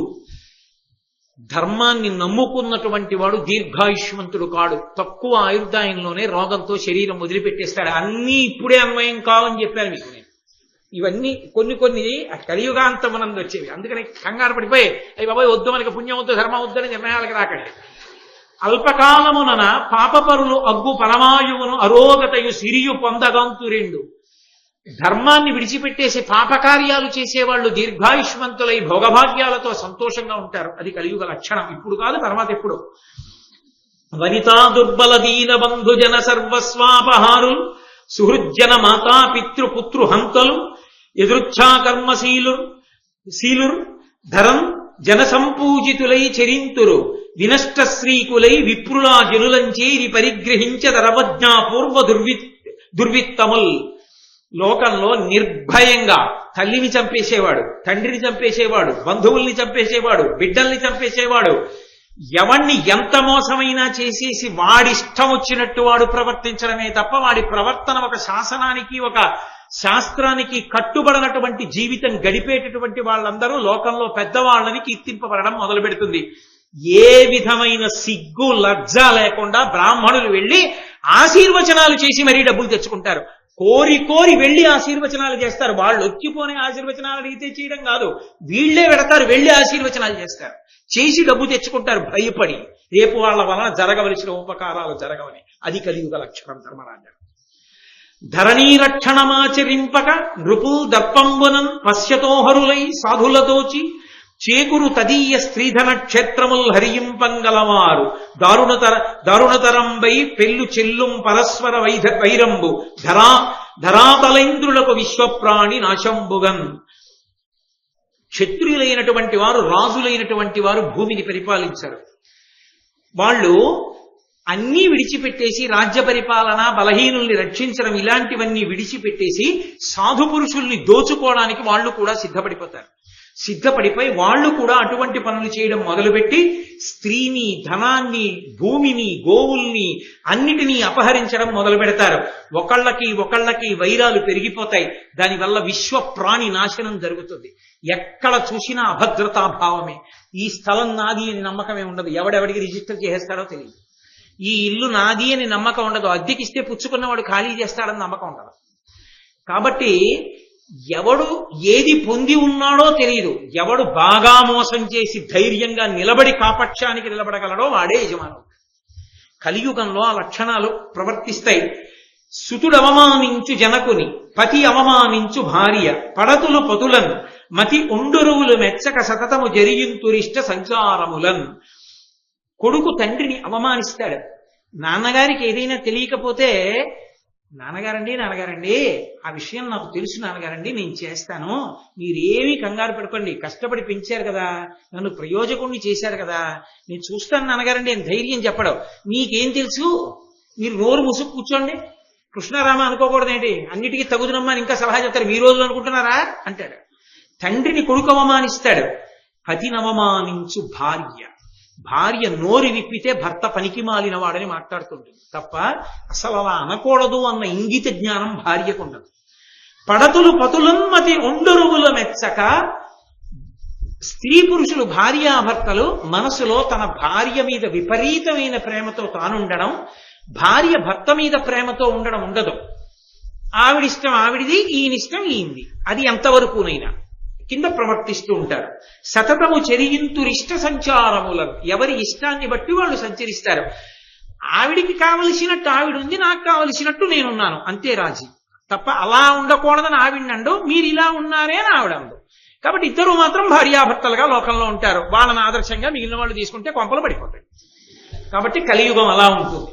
ఉరవము నారిక పంటలు గొరియల పాడియును తరచుగును, తెరవలు చుట్టములయ్యెదరు ఎరచియు భుజింతు రద్ది ఎల్లజనంబుల్. ప్రతి వాడు కోరుకునేది ఏమిటి అంటే, మాంసాహారం ఎన్ని రకాలుగా ఉంటుందో ప్రతివాడికి తెలుస్తుంది. ఒకవేళ కోరి మాంసాహారమే తింటారు. ఒకవేళ మాంసాహారం తినకపోతే శాకాహారాన్ని మాంసాహారపు పేర్లతో పిలుచుకుని మాంసాహారంలా వండుకుని తింటారు. ఇంకెందుకు రావట్లా పేర్లు తెలియవు మీకు, నేను అవన్నీ ఎందుకు సభలో చెప్పాలి? కాబట్టి అంత అనురక్తి కలుగుతుంది. చిట్ట చివరికి ఎంత హీనమైన స్థితికి పెడతారంటే, ఒకసారి ఆడపిల్ల మెళ్ళో మంగళసూత్రం కట్టిన తర్వాత ఇంటి యజమాని మామగారు ఏది ఏమైపోని ఆ ఆడపిల్ల మీద ఈగ వాలడానికి వీల్లేదు. మామగారు బ్రతికున్నంత కాలం కోడలకి శ్రీరామ రక్ష కింద ఉండాలి. పుట్టింట్లో పొందలేని భాగ్యాలన్నీ అత్తవారింట్లో పొందాలి ఆడపిల్ల. అంత సంతోషించాలి. దానికి మామగారు తాను ఆ కావలసినటువంటి ఆ స్వేచ్ఛ, స్వాతంత్రాన్ని మామగారు తీసుకోవాలి. భర్త భార్య అంత అన్యోన్యంగా ఉండాలి. ఒకరి మనసులు ఒకరివై ఉండాలి. కానీ కలియుగంలో ఏమవుతుందంటే ధర్మరాజా, భార్య చెప్పడానికి నాకే కించిత్ సిగ్గుగా ఉంది, ఒక ప్రత్యేకమైనటువంటి భోగం కొరకు మాత్రమే ఆమె ఉపకరణం.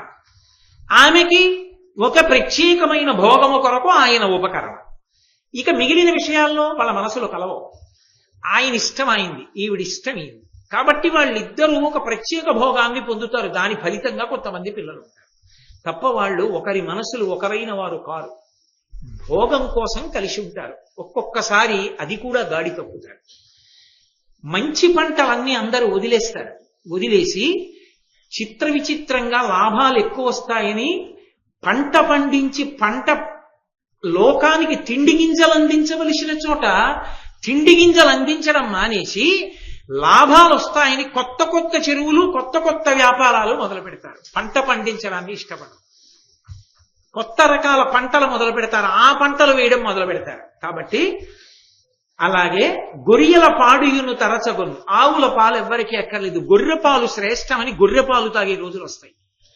ఎక్కడ చూసినా గొర్రెల పాలు అమ్ముతారు రాబోయే రోజుల్లో. కాబట్టి అలా ఉంటుంది. తాకట్టు ఏదైనా ఎవరైనా పెట్టారా, ఇక ఆ తాకట్టు మళ్ళీ తిరిగి ఇచ్చేవాళ్ళు ఉండరు. తాకట్టు పెట్టిన వస్తువుని తనదిగా లాగేస్తాడు అవతలవాడు. కాబట్టి ఇలా ఉంటాయా 16 వర్షముల్ పరమాయువయ్యడు ధరణీశ కలియుగాంతమున వినవే.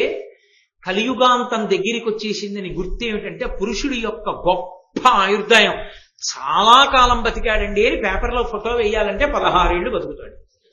కాబట్టి 7-8 ఏండ్ల ప్రాయంబున ప్రజలుద్భవింతురు భావినులకు. మహా అయితే 7 తప్పితే 8 ఏళ్లకి పిల్లలు పుట్టడం మొదలవుతుంది ఆడపిల్లలకి. ద్రవ్య విహీనులై దాత యొక్కడు లేక అన్యోన్య తస్కరులు అగుదురెండు.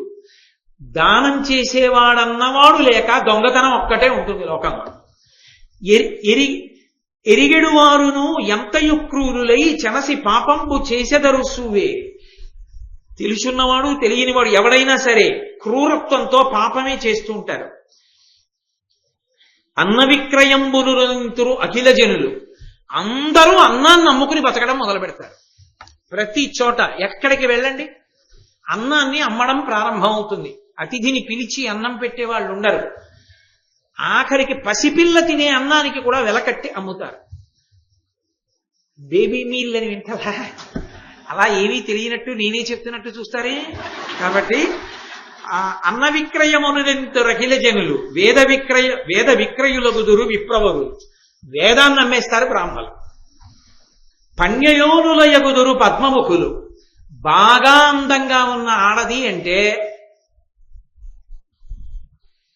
ఎంత ఎక్కువ డబ్బిస్తే అంత తక్కువ బట్ట ఒంటి మీద ఇంచుకొని మానాన్ని నమ్ముకుంటుంది. అంతకన్నా ఇక చెప్పడం నాకు సాధ్యం కాదు. అంత మర్యాదతో మాట్లాడాలి వేదిక మీద కూర్చున్నప్పుడు. కాబట్టి చాలు.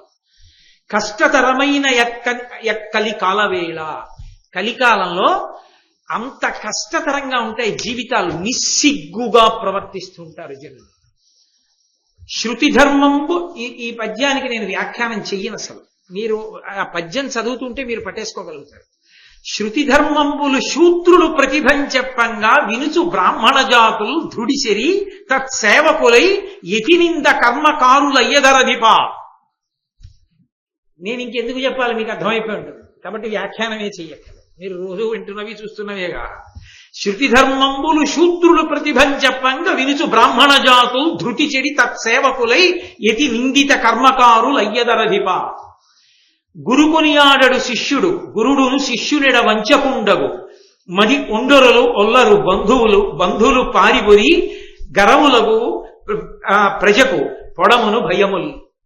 గురువు గారిని శిష్యుడు పొగడ్డు, శిష్యుణ్ణి గురువు ప్రేమగా చూడడం.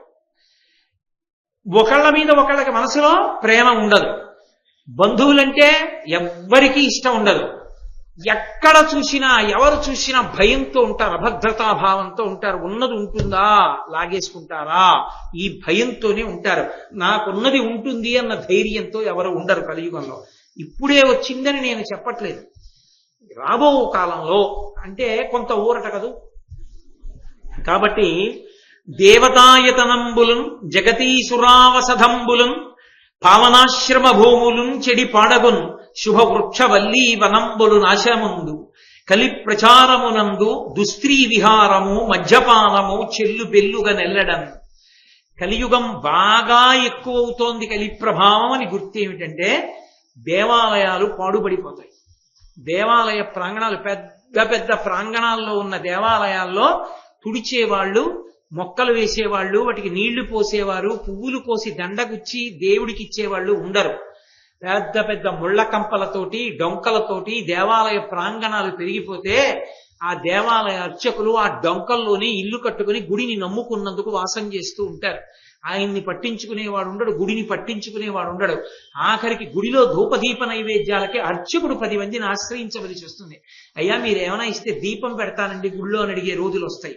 జగతీసురావసధంబులు వేదం చదువుకున్నటువంటి బ్రాహ్మణులకు ఇచ్చినటువంటి అగ్రహారాలు కొల్లగొట్టబడతాయి, బలవంతంగా లాక్కోబడతాయి.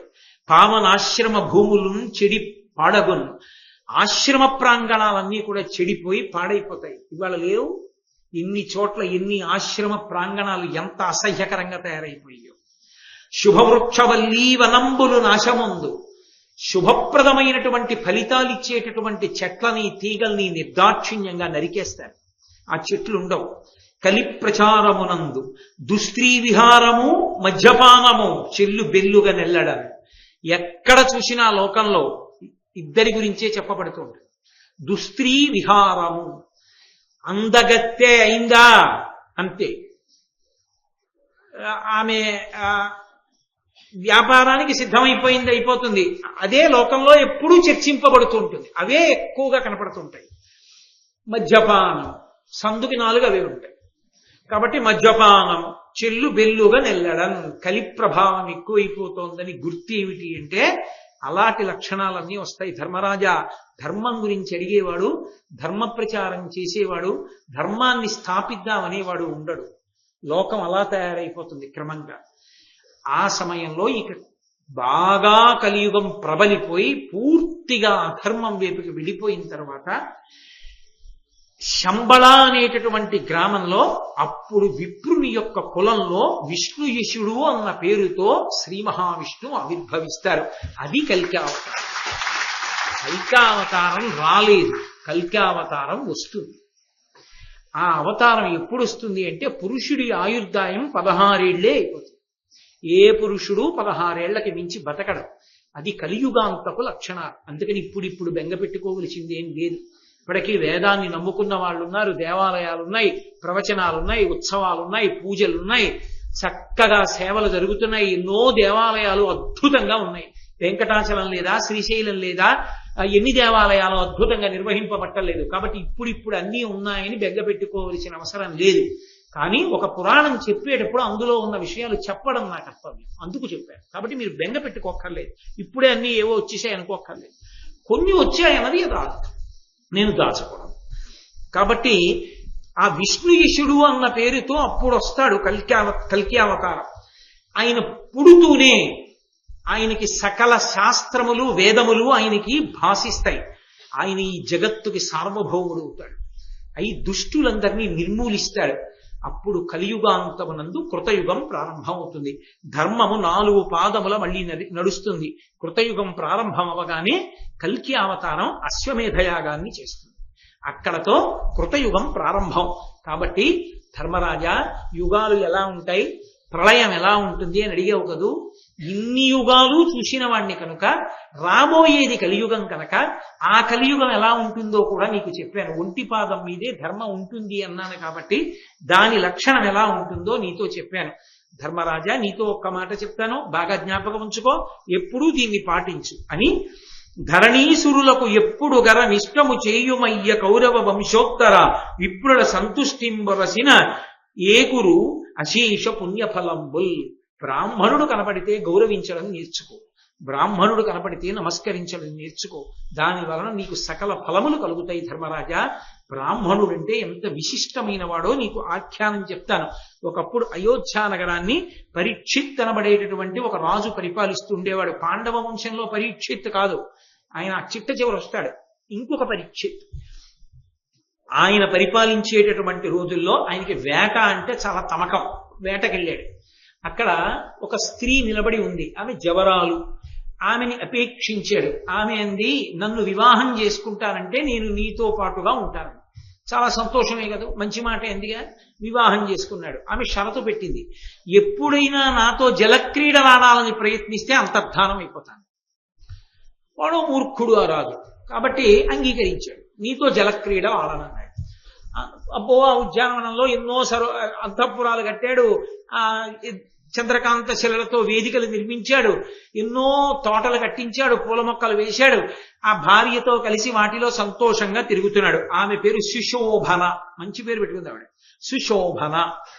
ఆమెతో కలిసి విహారం చేస్తున్నాడు. అలా చేస్తుండగా ఒకనాడు మంచి వేసవికాలం, తాపంగా ఉంది. మంచి సరోవరం కనబడింది. గండు తుమ్మెదలతో ఉన్నటువంటి తామర పూలతో నిండి ఉంది ఆ సరోవరం. ఇందులో దూకి స్నానం చేస్తాను, చల్లగా ఉంటుంది అన్నాడు. దూకండి. దూకాడు. స్నానం చేసి ఎంత బాగుందో నువ్వు దూకన్నాడు. మర్చిపోయాడు. జలక్రీడలు ఆడమంటే అంతర్ధానం అవుతుంది ఆవిడ. అంటే ఆవిడంది నేను దూకను. కాదు, ఎంత చల్లగా ఉందో దూకని బలవంతం పెట్టాడు. దూకి అంతర్ధానం అయిపోయింది. ఇక ఏడుపు మొదలెట్టాడు. ఇందులోనే దూకి అంతర్ధానం అయిపోయింది. ఎక్కడో ఉంటుంది, ఈ నీళ్ళన్నీ బయట పోసేస్తానని ఇక నీళ్ళన్నీ బయటికి తోడించేశాడు. తోడించేసి అడుగును చూశాడు, ఏమున్నాయని. కప్పలు ఉన్నాయి. వెర్రి ఎక్కువైపోతే అలా ఉంటుంది. ఆయన అన్నాడు, ఈ కప్పలే తినేసాయి మా ఆవిడ. మరి చెరువులో కప్పలు ఉన్నాయి, మా ఆవిడ లేదంటే కప్పలే కదా తినేసాయి. కాబట్టి లోకంలో కప్ప అన్నది ఉండడానికి వీల్లేదు. రాజుని శాసిస్తున్నాడు. కనబడిన కప్పనల్లా చంపేయండి అన్నాడు. ఆయనకి తగ్గ సైనికులు వాళ్ళు కప్పలు కనబడితే పొడి చేయడం మొదలెట్టాడు. కప్పల రాజు ఒకడు ఉన్నాడు, ఆయన తపస్వి. అది విచిత్రం. ఆ ఉపాధిలో కారణజన్ముడిగా ఉండిపోయాడు ఆయన. అందుకని ఆయన కామరూపి, ఆయన రూపు మార్చుకోగలడు. ఆయన మహర్షి వేషం ధరించి రాజు దగ్గరికి వచ్చాడు. నువ్వు చేసే పనికి నీకు సిగ్గేయట్లేదా? లోకం నవ్వదా? కప్పలు ఎక్కడైనా మనిషిని తినేస్తాయా?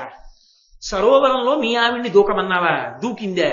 కప్పలు కనబడ్డాయా? నీళ్లు తోడేశావా? అని కప్పలు తినేశాయని లోకంలో కప్పల్ని చంపేయమన్నావా? బుద్ధుందా నీకు? ఎవరో తెలుసా నీ భార్య అన్నాడు. ఎవరు చెప్పన్నాడు. కప్పలు మాయ పురుగులు, అవే తిన్నాయి. మూర్ఖుడు చెప్పిన మాట వినడం కాదు. ఆ అమ్మాయి ఎవరో నాకు తెలుసు, చెప్పమంటావా అన్నాడు. చెప్పన్నాడు. నా కూతురు అన్నాడు. పిడుగుబడింది రాజుకి. నీ కూతురైతే ఏది పిల్లన్నాడు. పిలిచాడు. సుశోభన అన్నాడు. తిరిగి వచ్చింది. ఆయన అన్నాడు, దీనికి ఇది అలవాటు. ఇది పురుషుల్ని మోసం చేస్తూ ఉంటుంది. ఇదే మాట చెప్పి ఎందరో రాజులతో క్రీడించింది. మాయం అయిపోతుంటుంది, ఇంకో రాజు దగ్గరికి పోతుంటుంది. ఇదో అలవాటు దానికి. కాబట్టి నువ్వు రాజుల్ని మోసగించడం వల్ల ఇవాళ కప్పల జాతికి ఇబ్బంది వచ్చింది. కాబట్టి నీకు మోసగాండ్రైన కొడుకులే జన్మించుగాక అని శాపం ఇచ్చి వెళ్ళిపోయాడు. దీనికోసమేగా ఏడిచావు, కట్టుకోవాలి. ఇప్పుడు ఆవిడికి ఏదో బుద్ధి వచ్చింది, ఆ రాజుతో ఉండడం మొదలుపెట్టింది పరీక్షిత్తో. కొన్నాళ్ళు అయిపోయిన తర్వాత 4 కొడుకులు పుట్టారు. శలుడు, నలుడు, వలుడు అని 3 కొడుకులు పుట్టారు. రాజు కొంతకాలం అయిపోయిన తర్వాత రాజ్య పరిపాలన ఆపేసి ఇంకా ఆయన వానప్రస్థానికి వెళ్ళిపోయాడు. పెద్ద కుమారుడైనటువంటి శలుడు రాజయ్యాడు. ఈయన వేటకు బయలుదేరి ఒక మృగాన్ని బాణం వేసి కొట్టాడు. ఆ బాణం తగిలిన మృగం ఎటో పారిపోయాడు. ఆయన రథసారథిని నిందించాడు. ఆ మృగం వెళ్ళినంత వేగంగా రథం ఎందుకు వెళ్ళలేదు? తోలు అన్నాడు. ఆయన అన్నాడు, తోలంటే పరిగెత్తడానికి రథాలకి మృగంతో పరిగెత్తే శక్తి సరిపోదు. వామ్య జాతి అశ్వాలైతే అలా పరిగెడతాయి. అవి ఎక్కడ ఉంటాయన్నాడు.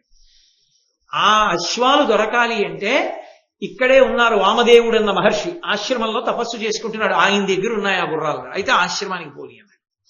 అక్కడికి వెళ్ళి, నేను కొట్టిన మృగం ఒకటి తప్పుకుంది, నీ గుర్రాలు నాకి రథానికి పూంచుకుని ఆ మృగాన్ని తెచ్చుకుని నీ గుర్రాలు ఇచ్చేస్తానన్నాడు. పట్టుకెళ్ళన్నాడు మహర్షి. ఆ గుర్రాలు పూంచుకుని రథం ఎక్కాడు. అది వెంటనే బాణపు దెబ్బ తగిలినటువంటి మృగం దగ్గరికి పరిగెత్తే. వాటికి ఆ శక్తి ఉంది, అంత వేగంగా పెడతాయి. ఆ మృగాన్ని పట్టుకున్నాడు, తెచ్చుకున్నాడు. అంతఃపురానికి పోయాడు గుర్రాలు ఇచ్చేయడం మానేసి. వెళ్ళిపోతే కొన్నాళ్ళు అయిపోయింది. ఆత్రేయుడు అని ఒక శిష్యుడిని పిలిచాడు. ఆత్రేయ గోత్రంలో పుట్టినవాడు. ఆ శిష్యుడిని పిలిచి ఆయన అన్నాడు, వామదేవ మహర్షి, ఒరే గుర్రాలు తీసుకొచ్చి ఇస్తానన్నాడు, ఇవ్వలేదురా రాజు, వెళ్ళి అడిగిరా, ఓసారి జ్ఞాపకం చెయ్యి అన్నాడు. ఈయన వెళ్ళాడు రాజు దగ్గరికి. వెళ్ళి, ఓ శలమహారాజా, మా గురువు గారి దగ్గర గుర్రాలు తెచ్చుకున్నావు, ఆ గుర్రాలు తిరిగి ఇచ్చేయండి. గుర్రాలా ఇంకేమైనా? రాజుకు కావలసినవి రాజు పుచ్చేసుకుంటాడు, మళ్ళీ ఇవ్వడం ఏంటి? ఇవ్వనన్నానని చెప్పు మీ గురువు గారికి. వామదేవ మహర్షే బయలుదేరి వచ్చారు. తప్పు కదా, నా గుర్రాల్ని మృగం తెచ్చుకోవడానికి అడిగా ఇచ్చాడు, నా గుర్రాలు నాకు ఇచ్చేసేయి అన్నారు. అంటే ఇవ్వను, ఇంకొకసారి అడిగితే అసలు ఒప్పుకోను, కావాలంటే నీకు 2 కంచల గాడిదలు ఇస్తాను, బరువులు మోస్తాయి, కాదంటావా 2 ఎద్దులు ఇస్తాను, నీకెందుకు గుర్రాలు, బ్రాహ్మణుడివి, ఇవ్వనన్నాడు. నాకెందుకు మాట అలా ఉంచవి, నా గుర్రాలు నువ్వు పుచ్చుకున్నావు, తిరిగి ఇస్తానన్నా ఇచ్చే అంతే, నాకెందుకు గుర్రాలు, నీకెందుకు, నా గుర్రాలు నాకు ఇయ్యి అన్నాడు. ఇవ్వనన్నాడు. ఇవ్వనని శూలంతో పొడి చేస్తాను ఈ వచ్చినటువంటి బ్రాహ్మణుణ్ణి అన్నాడు. అలా అన్నందుకు మహానుభావుడైనటువంటి ఆ వామదేవ మహర్షి ఒక్కసారి కోపంతో ముఖాన్ని జేవురించి చూశారు. అంతే. ఆయన చూపుల వలన భయంకరమైన కృత్య ఉద్భవించి శూలంతో పొడిచి రాజుని చంపేసింది. ఆ శలుడు మరణించిన తరువాత ఆ 2వ వాడైనటువంటి నలుడు రాజయ్యాడు. ఆయన రాజైనటువంటి రోజులలో ఈ గుర్రాలు అక్కడే ఉన్నాయి. మళ్ళీ వచ్చాడు వామదేవ మహర్షి, మీ అన్న ఇవ్వలేదు, నువ్వైనా ఇచ్చేసేయి ఆ గుర్రాలు అన్నాడు. నేను ఇవ్వను, ఇంకొకసారి గుర్రాలు కానీ అడిగావా, నా ధనస్సు బాణాలు పట్టరండ్రా, ఈ బ్రాహ్మణుడిని ఇక్కడే చంపేస్తానన్నాడు. అనగానే ఆయన అన్నాడు, నన్ను చంపడం కాదు, నీకు ఏడిచే రోజు వచ్చింది, లోపలి నీ కొడుకు బాణపు దెబ్బకి చచ్చిపోయాడు చూసుకో అన్నాడు. అనేటప్పటికీ ఆ అంతఃపురంలో ఉన్నటువంటి పరిచారికలు ఆ రాజకుమారుడి యొక్క శవాన్ని తీసుకొచ్చారు. మహారాజా ఆశ్చర్యం, ఎక్కడి నుంచో బాణం వచ్చి పిల్లాడికి తగిలింది, ఆడుకుంటుంటే ప్రాణం వదిలేశాడన్నారు. ఆయనకి కోపం వచ్చింది, నా కొడుకుని నువ్వే చంపావని, చంపేస్తానని ధనస్సుకి బాణం ఎక్కుపెట్టాడు రాజు. బ్రాహ్మణుడి మీదకి విడిచిపెడతాను వామదేవుడి మీదకి హుంకారం చేశాడు వామదేవుడు. ఆ చెయ్యి అలాగే స్తంభించిపోయింది. అప్పుడు నలుడు అన్నాడు, ఆడితి పెక్కుమాటలు అవియల్లను వమ్మయిపోయి అస్త్ర సంతాడన శక్తికి ఇప్పడియే తజ్జము బ్రాహ్మణ శక్తి ఎక్కుడు నేనోడితి వమదేవునకు. ఓ జనసంఘములారా సజ్జనామ్రేడిత కీర్తియం ముని అమిత్ర నిషూదను ఆశ్రయించదన్. నేను ఓడిపోయాను ఈ వామదేవ మహర్షి దగ్గర, ఎన్నో మాటలు అనవసరపు మాటలన్నీ మాట్లాడాను. నా యొక్క బాణాలు ఇంకా వెయ్యక ముందే ఆయన నా భుజాన్ని స్తంభింపజేశాడు. నా కొడుకు ఆయన మాటకే చచ్చిపోయాడు బాణం తగిలి. ఇప్పుడు నాకు అర్థమైంది బ్రాహ్మణ తేజస్వి ఉంటూ. నేను ఆయన కాళ్ల మీద పడి క్షమార్పణ చెప్పి ఆయన గుర్రాలు ఇచ్చేస్తానన్నాడు. చెయ్యి కదిలింది. వెంటనే వామదేవ మహర్షికి సాష్టాంగం చేసి క్షమార్పణ అడిగి ఆయన అశ్వములను ఆయనకి ఇచ్చేశాడు. ఇచ్చేయగానే మహాతృప్తి పొందినవాడై వామదేవుడు మళ్ళీ ఆయన కొడుకుని బతికించాడు. కాబట్టి బ్రాహ్మణులకు నమస్కారం చెయ్యని నేను ఎందుకన్నానో తెలుసా ధర్మరాజా? సత్పురుషులు ఉంటారు, వారికి నమస్కారం చేయడం వల్ల వాళ్ళ అనుగ్రహాన్ని పొందుతావు. పొందితే బ్రాహ్మణాశీర్వచనమే అభ్యున్నతి హేతువు కనుక వాళ్ళకి నమస్కరించడం నేర్చుకో, దాని వలన అభ్యున్నతిని పొందుతావు. నేను ఎన్నో ప్రళయాలు ఎన్నో యుగాలు చూసిన వాణ్ణి, ఎన్నో విన్నవాణ్ణి, కాబట్టి నాకు తెలుసున్న ప్రధానమైనటువంటి సారాన్నంతటినీ నీకు ఇవాళ అప్పజెప్పానని చెప్తూ మార్కండేయ మహర్షి ఆ ధర్మరాజు గారికి ప్రబోధం చేసినటువంటి ఘట్టంలో కొంత భాగాన్ని ఇవాళ పూర్తి చేశాను. రేపు ధర్మరాజు గారు మరికొన్ని అద్భుతమైనటువంటి ప్రశ్నలు అడుగుతారు. అబ్బో, అసలు ధర్మరాజు గారు అడిగినందుకు చెప్పాలి. కృష్ణ పరమాత్మ చెప్పారు ఇవి చెప్పమని. కృష్ణ పరమాత్మ చెప్పమన్న వాటిలో మార్కండేయ మహర్షి కొన్ని చెప్పారు. అసలైనది ఒకటి ఉంది ఆయన చెప్పమన్న వాటిల్లో. పతివ్రత కథ ఏమిటో, పాతివ్రత్యానికి ఉన్న గొప్పతనం ఏమిటో చెప్పు మార్కండేయ అన్నారు. అసలు ఆ కథా ప్రారంభం చేస్తారు మార్కండేయ మహర్షి. మహాద్భుతం. పుణ్యం అంటే ఏమిటి, కీర్తి అంటే ఏమిటి, కీర్తి వలన ఏమొస్తుంది, సత్కీర్తి వలన, ఈ విషయాలన్నీ రేపు దృష్టాంతాలతో నిరూపణం చేస్తారు. కాబట్టి రేపు సాయంకాలం 6:30 మళ్ళీ కలుసుకుని ప్రారంభం చేద్దాం. ప్రారంభం చేసి కృష్ణ పరమాత్మ పలికించినంత మేర పలుకుతాను. వాళ్ళకి తెలియక పిల్లలతో ఎవరైనా వస్తే వాళ్ళని నేను కఠినంగా మాట్లాడడం, వాళ్ళు ఇబ్బంది పడడం మర్యాద కాదు. కాబట్టి రేపటి నుంచి కనీసంలో నేను చెప్తాను పేర్లు, ఆ పేర్లు చెప్పినటువంటి వాళ్ళు కార్యకర్తలుగా ఉండి కాస్త 4 దిక్కులా ఉండి కొంచెం ముందుకు వెళ్ళమనండి. వాళ్ళు తెలియక వెనక్కి కూర్చుంటున్నారు, ముందు కూర్చున్న వాళ్ళు. వెనక కూర్చున్న వాళ్ళు చూడండి ఎంత ఇబ్బంది పడి కూర్చుంటున్నారు. ఒక సభ అన్నప్పుడు దాన్ని నిర్వహించేవాడు కూడా ఉండాలి. నేను వచ్చి కూర్చుని నేను ఉపన్యాసం చెప్పి వెళ్ళిపోవడం కాదు, కూర్చునే వాళ్ళ సౌకర్యం కూడా ఆలోచించవలసి ఉంది.